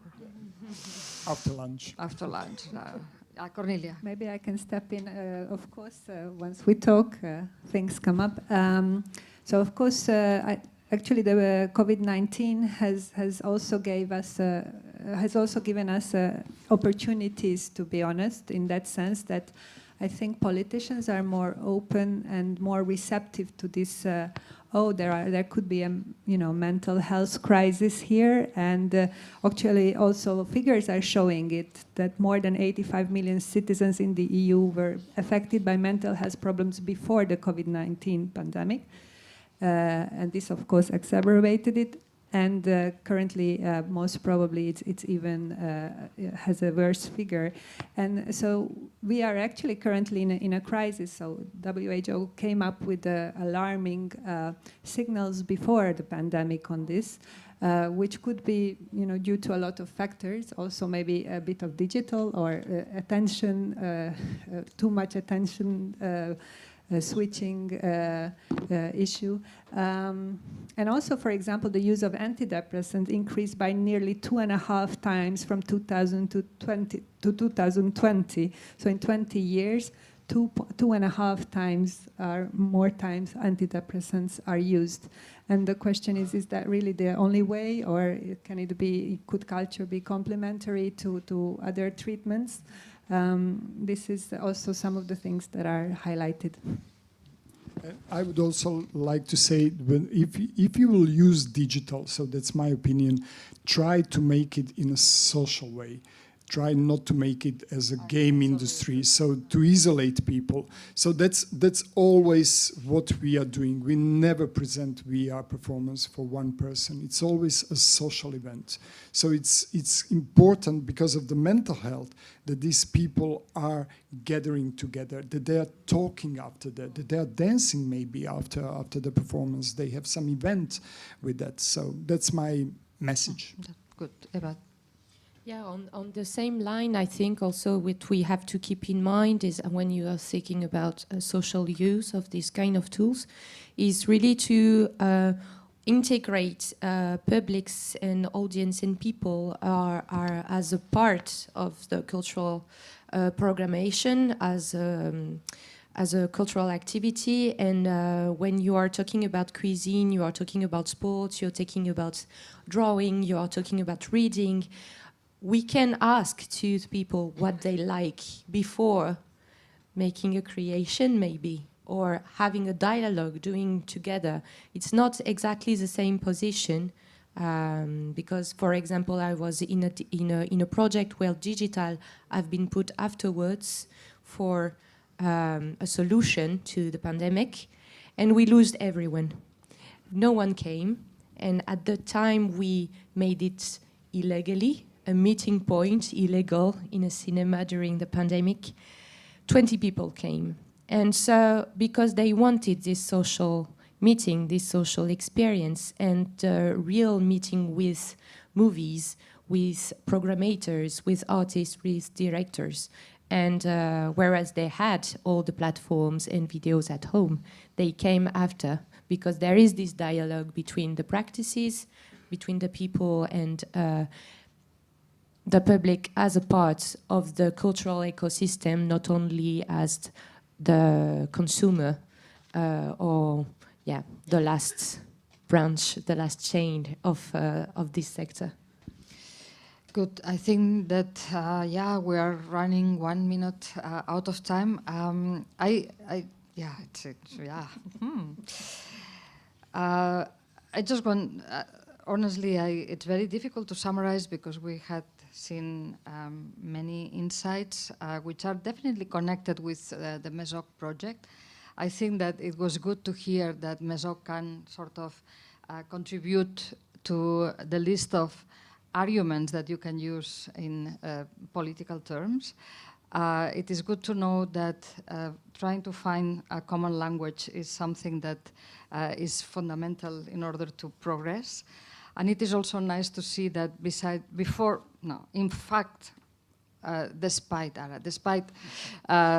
technology, the most important thing at the end of the day are human relations. So I think that we will close here. Thank you very much. Thank you. And I think that, Francesco, we have coffee break. Good. Thank you.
This is a moment of the end of the day, the last round table.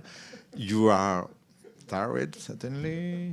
And Annalisa and Ignazi will bring a lot of energy in this end of the day. So we have this round table in césure. It's quite interesting because césure means in French interval, short interruption. And it's quite interesting because it's really a project in this university. It's not really a former university. It still be a university. You could see some students.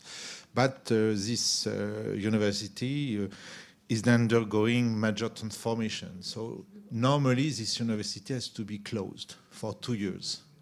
And they have imagined this project, interruption, césure, for 2 years in order to maybe, the call of the state, and I think some people come from césure to introduce the project. But what is interesting, it's you have the choice to close, to pay guards, to survey, to have a surveillance of the university, or to do something else, to have maybe another kind of project with a social impact, with a social approach. And it's quite interesting because the winner of this call, it's a Grand Plateau, it's an association, it's a cooperative. So it's not a society, it's not an association, it's really the idea of how we could respond in cooperation to this big issue of, quite a small issue, to use this building for 2 years. And they came with a project, I think, really quite representative of the new use in culture. For example, how we could have a project with a strong sobriety. No change, no investment, working with a very low carbon approach.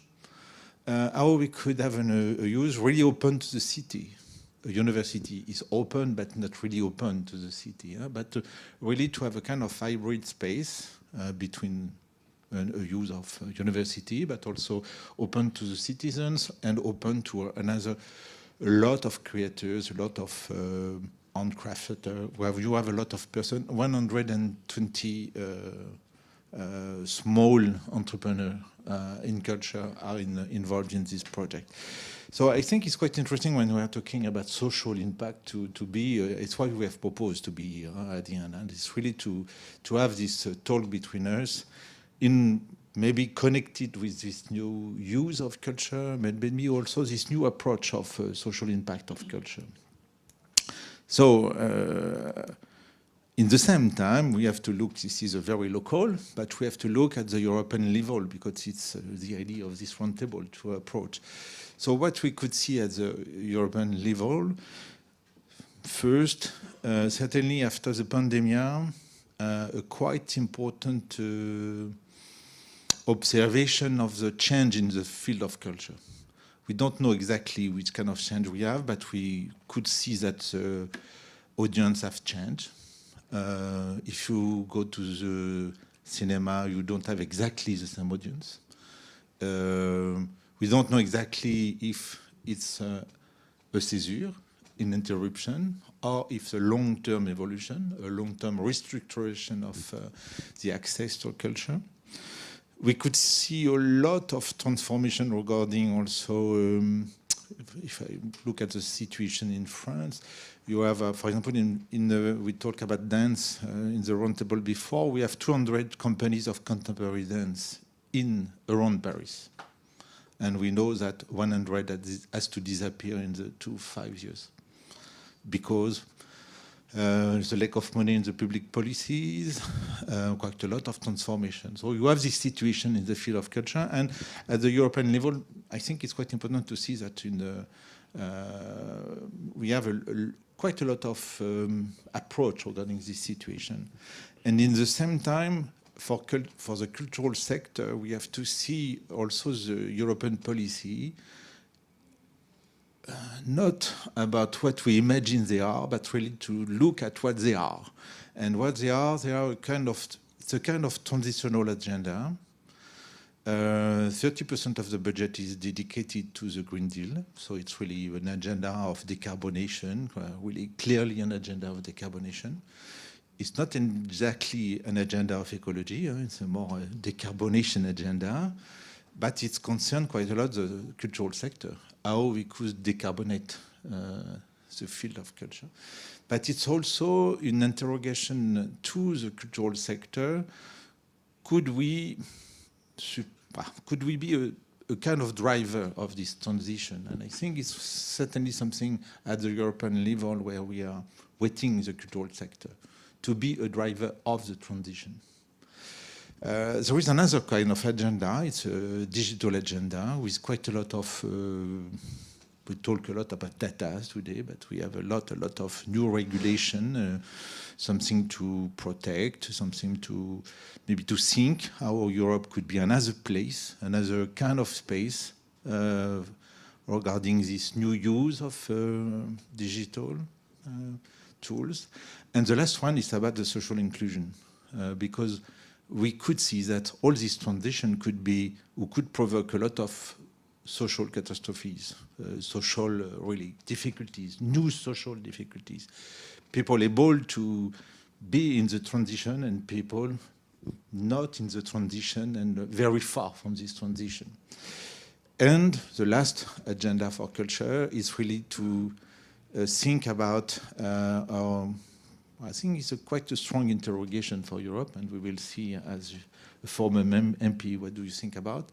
Is this really observation of a strong and really dangerous transformation of democracy in Europe, of the field of democracy, of the ideas of democracy? So this is more or less the context of the local lac in césure, how we could work without cognitive disruption, how we could imagine that we would like to be sober and how we could be sober. This is really a clear example of this. And at the same time to take all this huge agenda of transformation. So we will try to talk about this and how we could bring new ideas in this context. So Annalisa, you are economist of culture.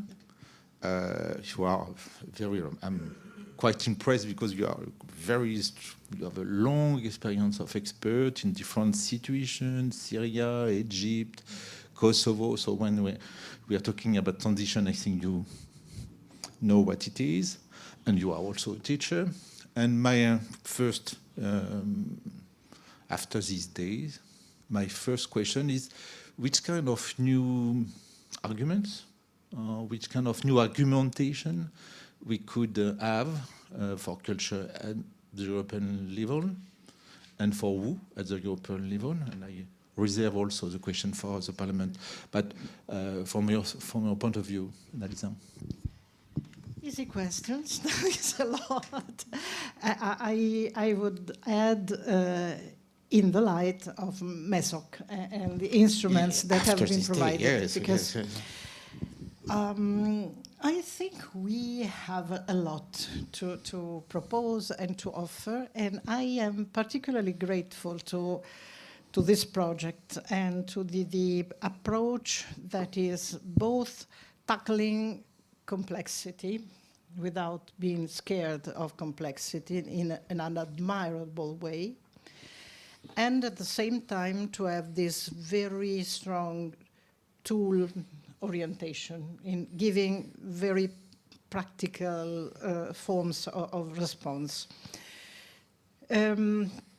What I think MESOC contributes and response to your to your openings, not simply questions, is first of all that this is a project where while we are measuring the social dimension of culture, we have a powerful set of instruments to look at the intrinsic value of culture. I find this really a fresh novelty and a new approach, because while the theme of impact is always there, of course, at the same time, if you look at all the table in the opposite direction, you have insights in what are the deepest and core contents of culture. And that is absolutely relevant, especially now. Now, you have mentioned a set of demands, and we are all aware that in the past 20 years, probably with a sort of, let's say, embrace, a sort of difficulty in defining culture without having the competence for devising cultural policies. Europe has tried to attach to culture all possible roles. So when it comes to innovation, social inclusion, or diplomatic relationships, everything in that it's a sort of tuttofare that results in the fact that you have an idea of what the central content of culture is, because it is something that it's complex to be defined in the framework of the Union. I think that MESOC has contributed, if you look from the impacts backwards, to be very clear on what are the mechanisms and the contexts that are activated. And I also think that there are at least three among possibly many areas where a contribution is needed and possible at the same time. One is one of the last points that you raised, the idea of democracy. I think that we have elements to contribute and to start a debate about what I would call a sort of cultural acquis that should be shared in the Union. Because we have lived many years in the absolute certainty that artistic freedom or opinion freedom or cultural diversity would be always there and always accepted in all the member states and so on.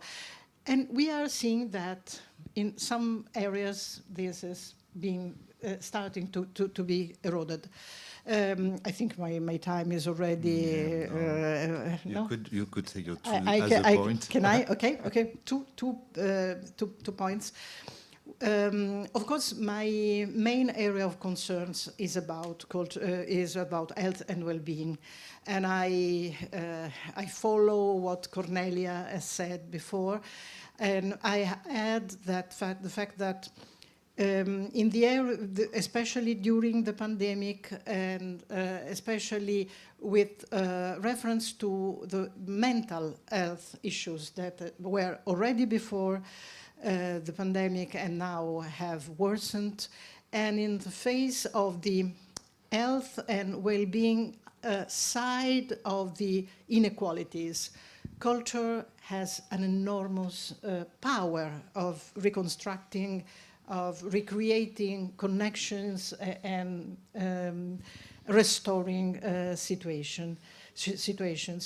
And so I think these are the areas where with an appropriate, let's say, attitude, culture can intervene, present itself as somebody who is able to give a substantial answer, and where the other sectors are in a troubled state, and they can hardly intervene, like prevention. But if you enlarge the vision and include promotion of culture, who is doing anything? Culture could do something for the moment. We'll come back to your different point. Ignacy, you are an independent consultant. You are a teacher also in Paris at this moment, in Sciences Po in Paris.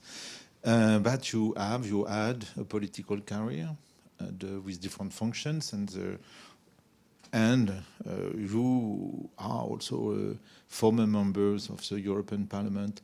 And my first question is something in the same direction, but in the cultural sector, we are obsessed by the relationship with the European Commission. We don't integrate so much the European Parliament. And I think it's quite interesting if we want to have this advocacy for culture, to look at all our institutions.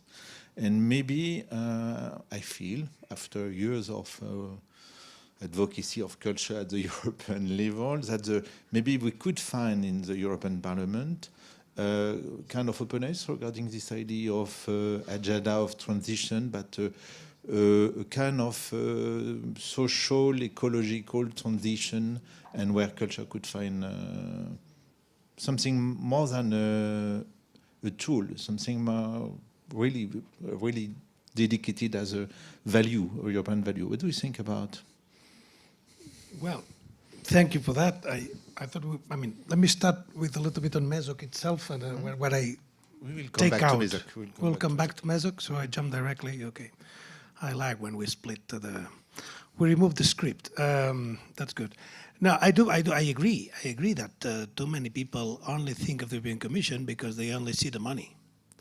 And the European Commission is the money. It's the short-term money, because the money the European Commission manages and where it manages and what becomes a priority or not is decided by the Parliament, not by the Commission. It is the Parliament that creates the lines where the Commission will put the money. But a lot of cultural managers don't see that. They don't look at the source of the river. They only see the water once it's down. They don't care who decided what is the itinerary for the river. And that is a mistake. That is a serious mistake. And of course, the Commission doesn't do the laws, doesn't do the shaping, doesn't do the policy. So if I can put it this way, the Commission is the short term, the Parliament is the long term. And yes, a lot of cultural managers and anybody who does lobbying in culture does not understand that. Does only understand that, okay, I want this grant, and who is going to pay for that? This department, so that's what I need. That's one mistake. And there's another mistake, which I was going to say later, but I'm okay, perfectly okay to revert my order of ideas for this presentation. There's another mistake that affects the relationship with policy from all cultural managers. And that affects directly MESOC. And I say that not with I don't want to sound with any kind of arrogancy, or arrogance, but I've been in this field for 30 years, which is at least some experience, and I've been a cultural manager, I've been a member of parliament, in national parliament, in European Parliament, and I've been Director General in the Ministry of Culture for Spain. So I've been sitting in all the places you can be sitting around the table, I've seen this from all perspectives. And one of the things I always see, and makes me, well, not laugh, but surprised, is that people don't understand that the policies that affect culture and the creative sector are not always decided by the people who have the label culture and creative sector on their front, And sometimes academics do realize that, and MESOC is an example. 80% of what you've been studying here, or of the conclusions that have been studying here, will only work if they are implemented, and in fact the kind of sources you've been studying, by departments which have nothing to do with culture, which have to do with urban planning, which is not culture, with transportation, with logistics, with economy, with taxation, with labor, with social affairs, with education, with youth. And a tiny part of that will be implemented and has been designed by people who is appointed with the label, I am in politics for culture. And nobody understands that. You understand when you do the papers. If I look at all these papers, how much of this belongs into the remit of a Ministry of Culture? 5%. If I'm very generous, 15%. I'm extremely generous. The rest of this, you pick up a government, including ministers, secretaries of state, director generals, agencies, and you split that around and say, look at these papers and tell me how much of this is in your remit. And I can tell you the Ministry of Culture for France, which is one of the strongest in the planet, will say only 10% of this. Which doesn't mean it does not affect culture. It means that cultural policy is not the policy that is made by the Ministry of Culture. That's what I'm trying to say. And only once you understand that, you, us, everybody who is in this, we can have an impact in the policy that affects culture. Because the long-term policies is not just about opening a festival or deciding, putting a grant in a museum or changing the director of a museum, which is what Ministry of Culture does do. It's about social planning, it's about the curriculum of education, it's about how do you see labor, it's about how you shape labor, long-term labor, short-term labor, paid, unpaid, it's about how you see so many things, mobility, visas, Visas are not decided by the Ministry of Culture. Yes. And I could make a very long list. So that replies also the question with Parliament and the Commission. You know, we just approved, and it's been mentioned here several times, and I'm very, very happy to have been part of that, the Measuring CCS projects. That's a project that we put together with the agency I founded years ago in Brussels, Culture and Media Agency Europe, Committee I, and some people have been, Paul Rosé and other people have been involved into that, and we put together that project. Now, that project didn't come, which has had a very strong impact, didn't come from the Director General for Culture. It didn't come from Eurostat. It came from a member of Parliament who is not even a member of the Culture Committee of European Parliament. But he's obsessed with statistics. He understands the importance of statistics. It's a German member of the CDU who decided that the statistics of culture in Europe had to be reviewed. And that guy pushed for an amendment to the budget of the European Union, imposing the European Commission to do a study to review the statistics of the creative sector, the cultural and creative sector, and to include the online economy there, among other things. And that resulted, of course, in the Commission assuming the mandate and offering a grant. We want the contract, and we produce this, which, of course, will have an important and already having an important effect in everybody interested in cultural management. What I mean by that is that this ecosystem is a bit more complex than just, you know, looking at the people who is labeled culture. Yes, Annalisa, we have to act in a complex ecosystem of actors with quite a lot of new concepts also. Open science, science for citizens. And if we look at MESOC as a strong methodological tool, we could see that we have a kind of necessity is to disseminate this result, all this observation, not only to professionals of the profession, or as you could we could say, but to new to new audiences in this political ecosystem. And which kind of new audiences you could see from your point of view, and which kind of method also you could imagine or you could propose? The potentialities are really many, and the possible directions too. I think, as we were idly considering when preparing this session, for instance, there is an enormous potential in the project and its shape and conclusion about a different and productive connection with the scientific discourse. And I like very much the various openings in interacting with a study of complexity that could really join forces with the hard sciences. I appreciate very much, again, this is a brave project because it is able to address complex issues, and for one, I like very much the experiment about artificial intelligence. That is absolutely new and extremely valid in my view. And another way where the project can be used is not only to detect impacts, but to plan them. Because once you have a robust theoretical and methodological bridge between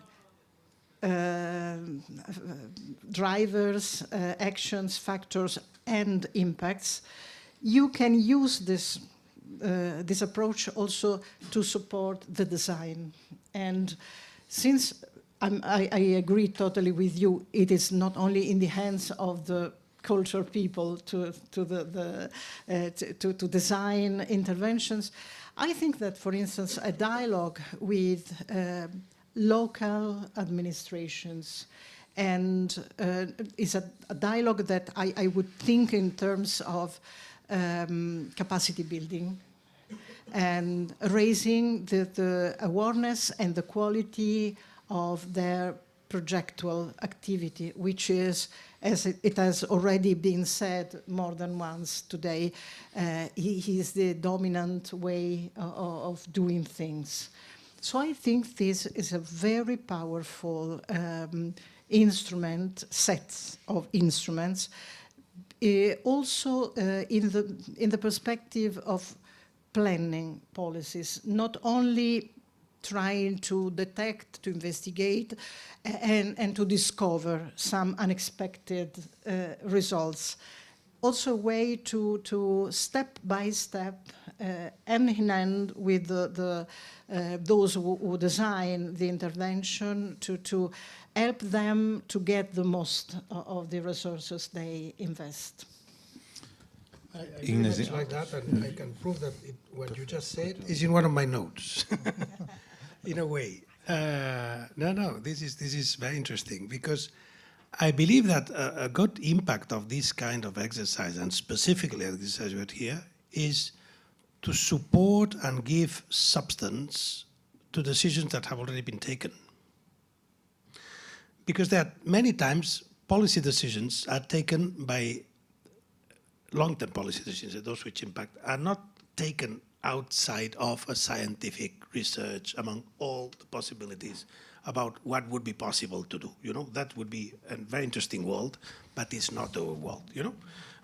Politicians and decision makers, they have many reasons to make a decision, to put the museum in a place or not in another, to give, you know, a priority to a line of conduct of whatever and not another. There are many, many components there.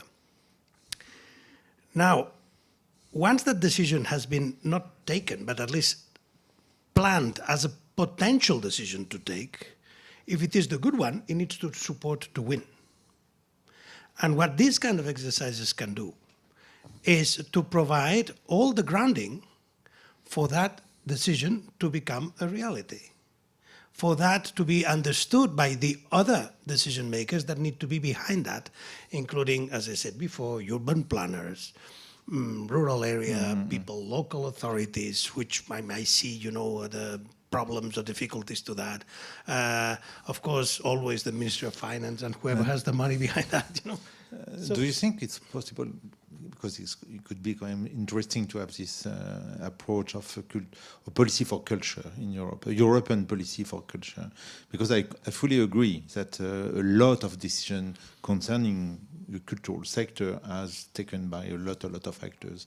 But at the same time, we need certainly to have a kind of common definition of what we would look for this cultural dimension of culture, and how you imagine that a project like MESOC could contribute to this approach? Yeah, but maybe it's not necessary from your point of view. I might be heterodox to some and not to others.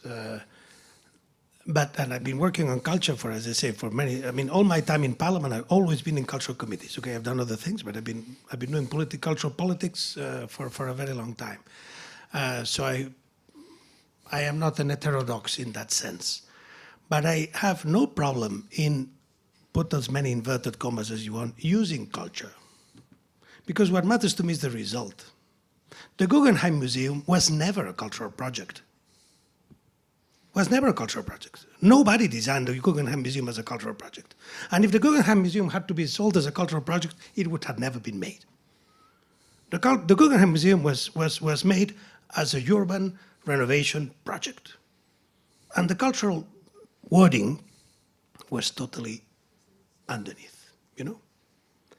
And the result, it's an amazing cultural project, which of course had an amazing urban impact.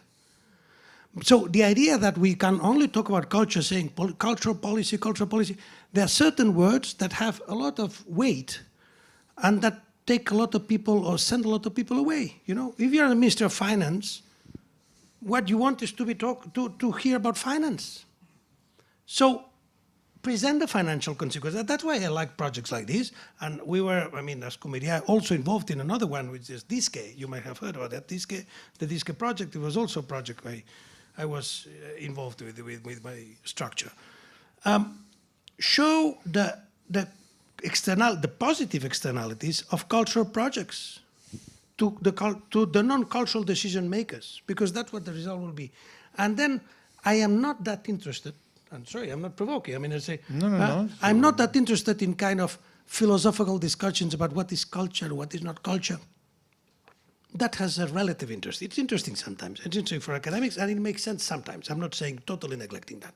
But I'm much more interested in seeing the results of that, and that is when you understand. For example, let me put you one example of a policy that is new in Europe, which is making something with our rural areas, the empty places in Europe.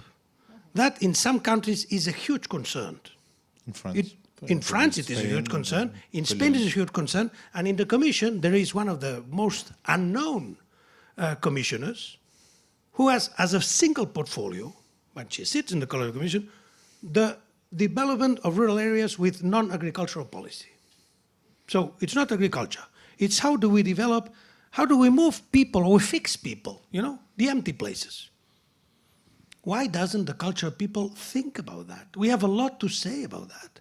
We have a lot to contribute to that. And quite a lot of factors are doing. There are many factors. But this lady, she's the Croatian commissioner, she doesn't have a queue of people coming to her office and say, how do we do more festivals in this area? How do we do more activities in this area? How do we bring, from the perspective not of promoting culture, which is fantastic, but of fixing the people and making attractive to live, I could say in Spain, in El Fondo de León, or Cáceres, and I could say in France, in other places.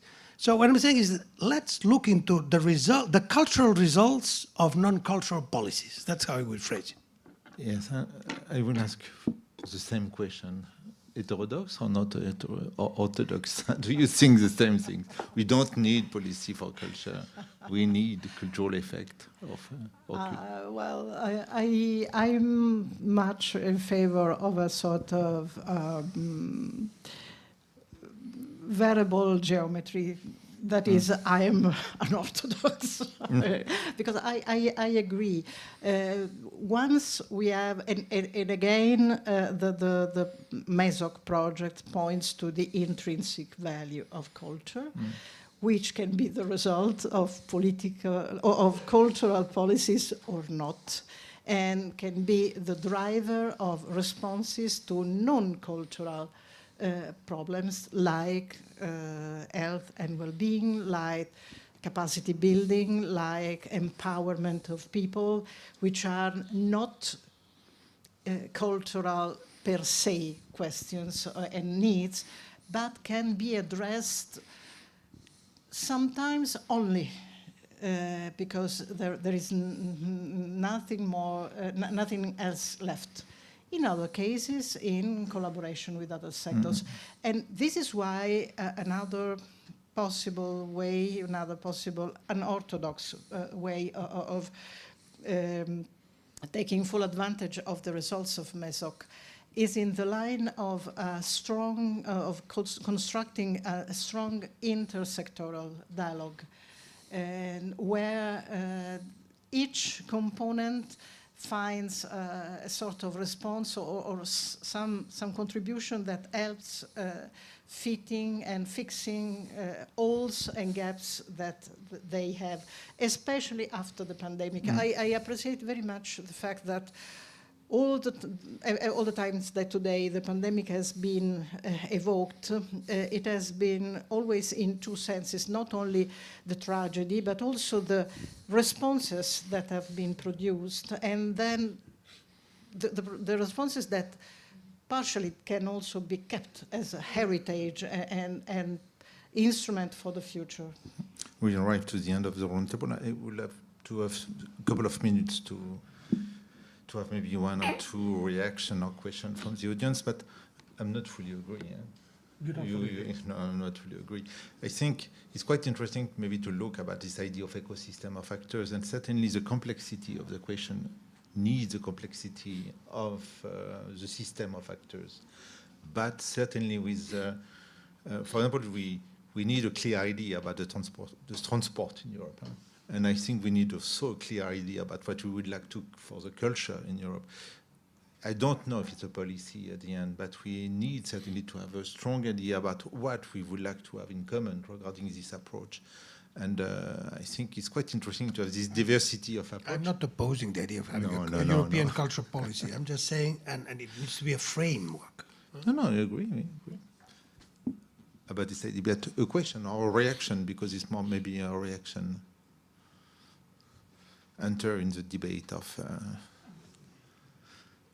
so we have 5 minutes for playing democratic game between us. Pao. In this debate, how we can read because in the frame of culture is new, the proposal of the KIC that we heard this morning. So it's a new solution. It's not is to do how in this debate, how can we read the KIC of culture? Annalisa. And after Ignacy. I think it is a new solution. I think for a set of reasons. Of course, the project was very new since the beginning.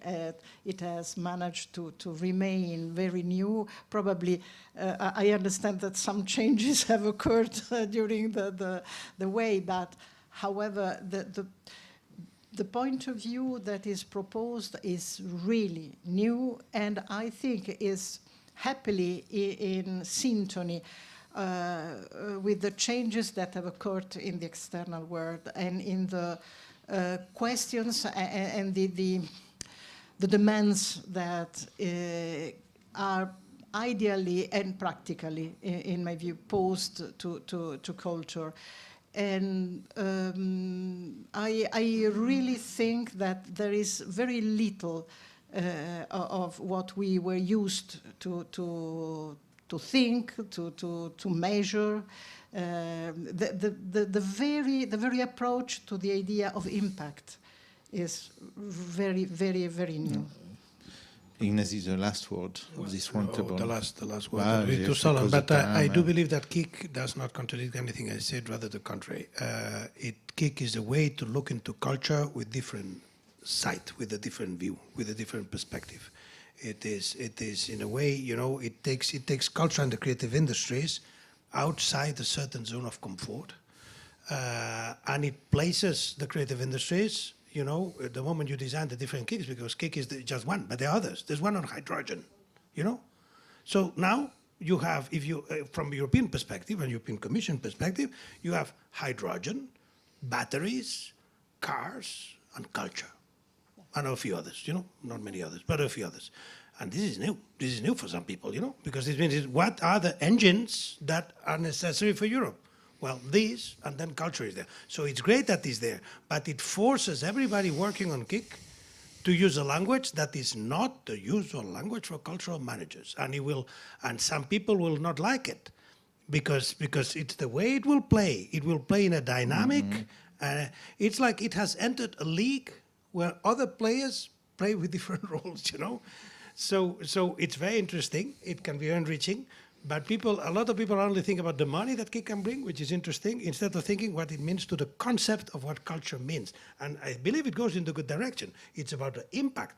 And look the other way around. If KIC has been accepted in the first place, it's not out of an enthusiasm for culture in the old, let me put it that way, in the old sense of that. If KIC has been approved, it's because a lot of people, especially those who have approved KIC, understand the conclusions of MESOC, understand the impact, and understand what culture means for the European identity and so on, but also for the social cohesion and for so many elements. Because of that, KIC exists.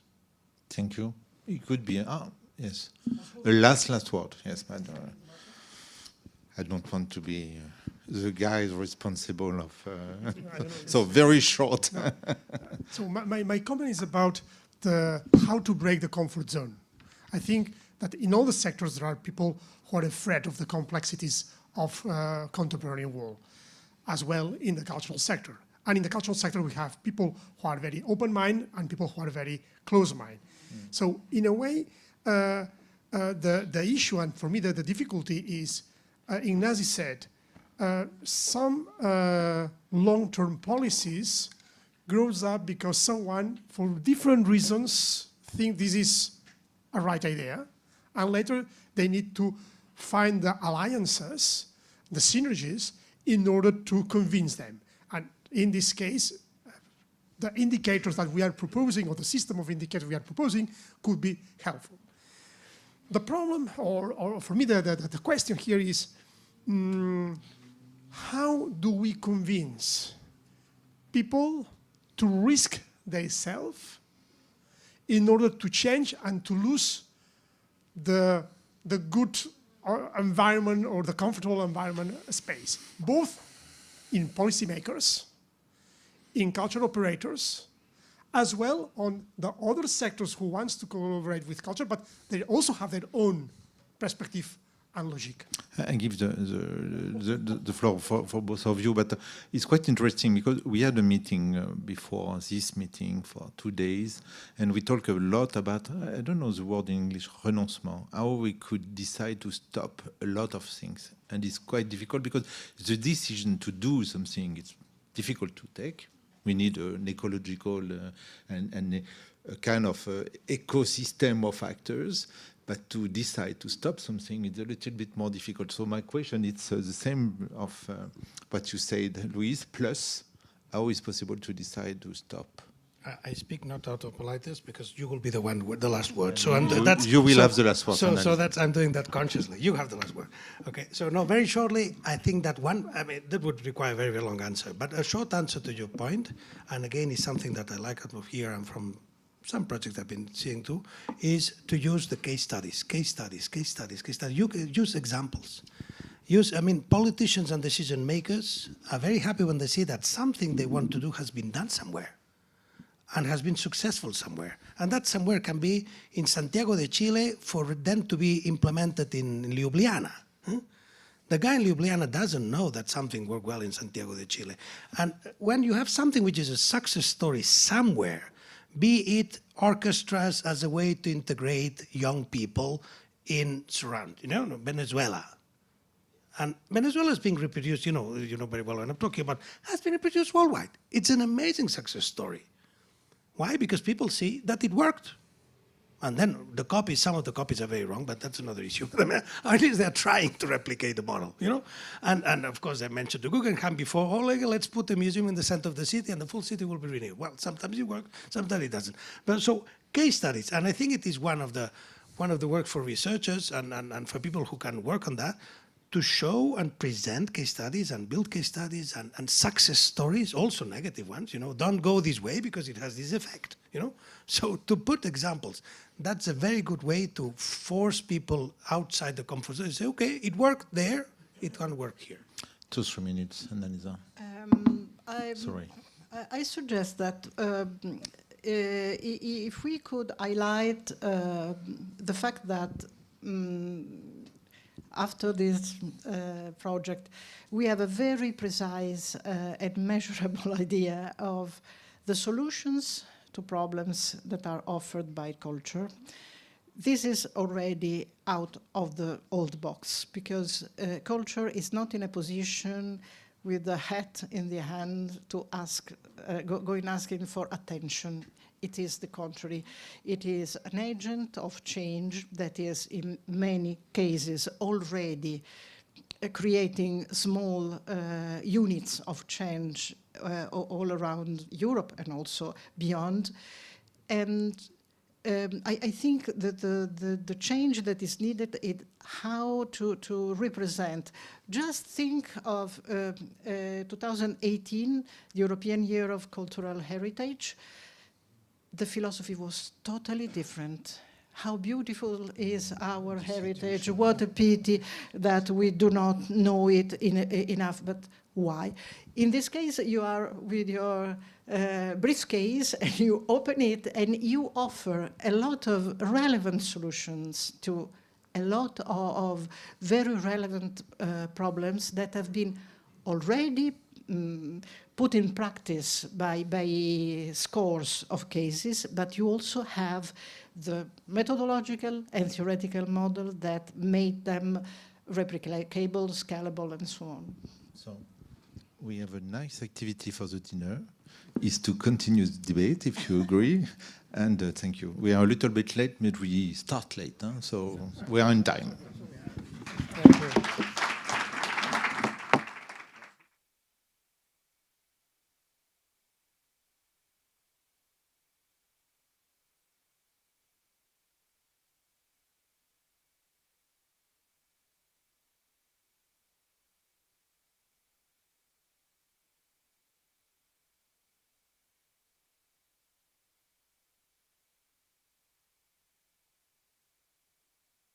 Like this.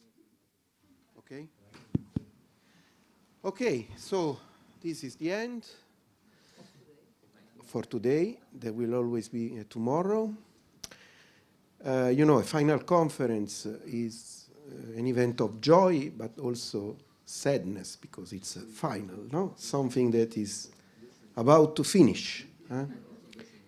Of course, we put it so early that we will have 2 more months or 3 more months together before we actually finish the project. But nevertheless, I was thinking of the best way to conclude this first day, and sorry, but it came to my mind, we are in a creative environment, so a quotation from a famous movie may be good for the purpose.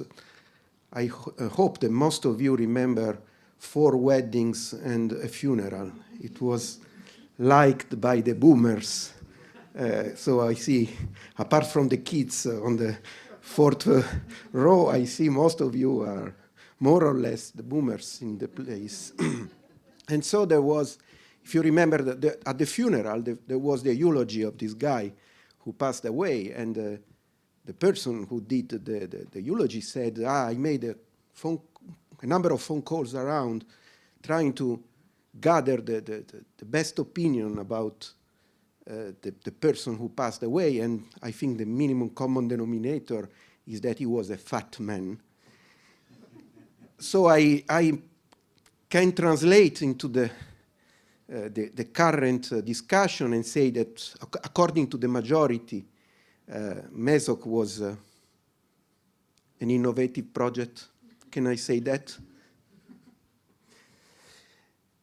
And what the guy also said, if I remember well, is that there was an infamous recipe, which was something like duck a la banana, which luckily passed away together with the guy.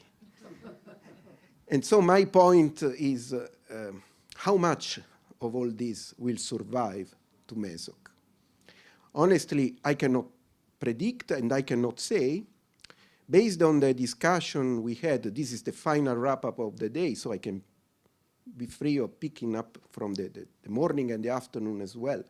I would like to highlight 3 things that we probably didn't do or we might have done better, which can be either the final sentence for our scenes or maybe the starting point of other projects after us. The 3 main things that we didn't do or didn't do properly in my opinion, and we can continue over dinner.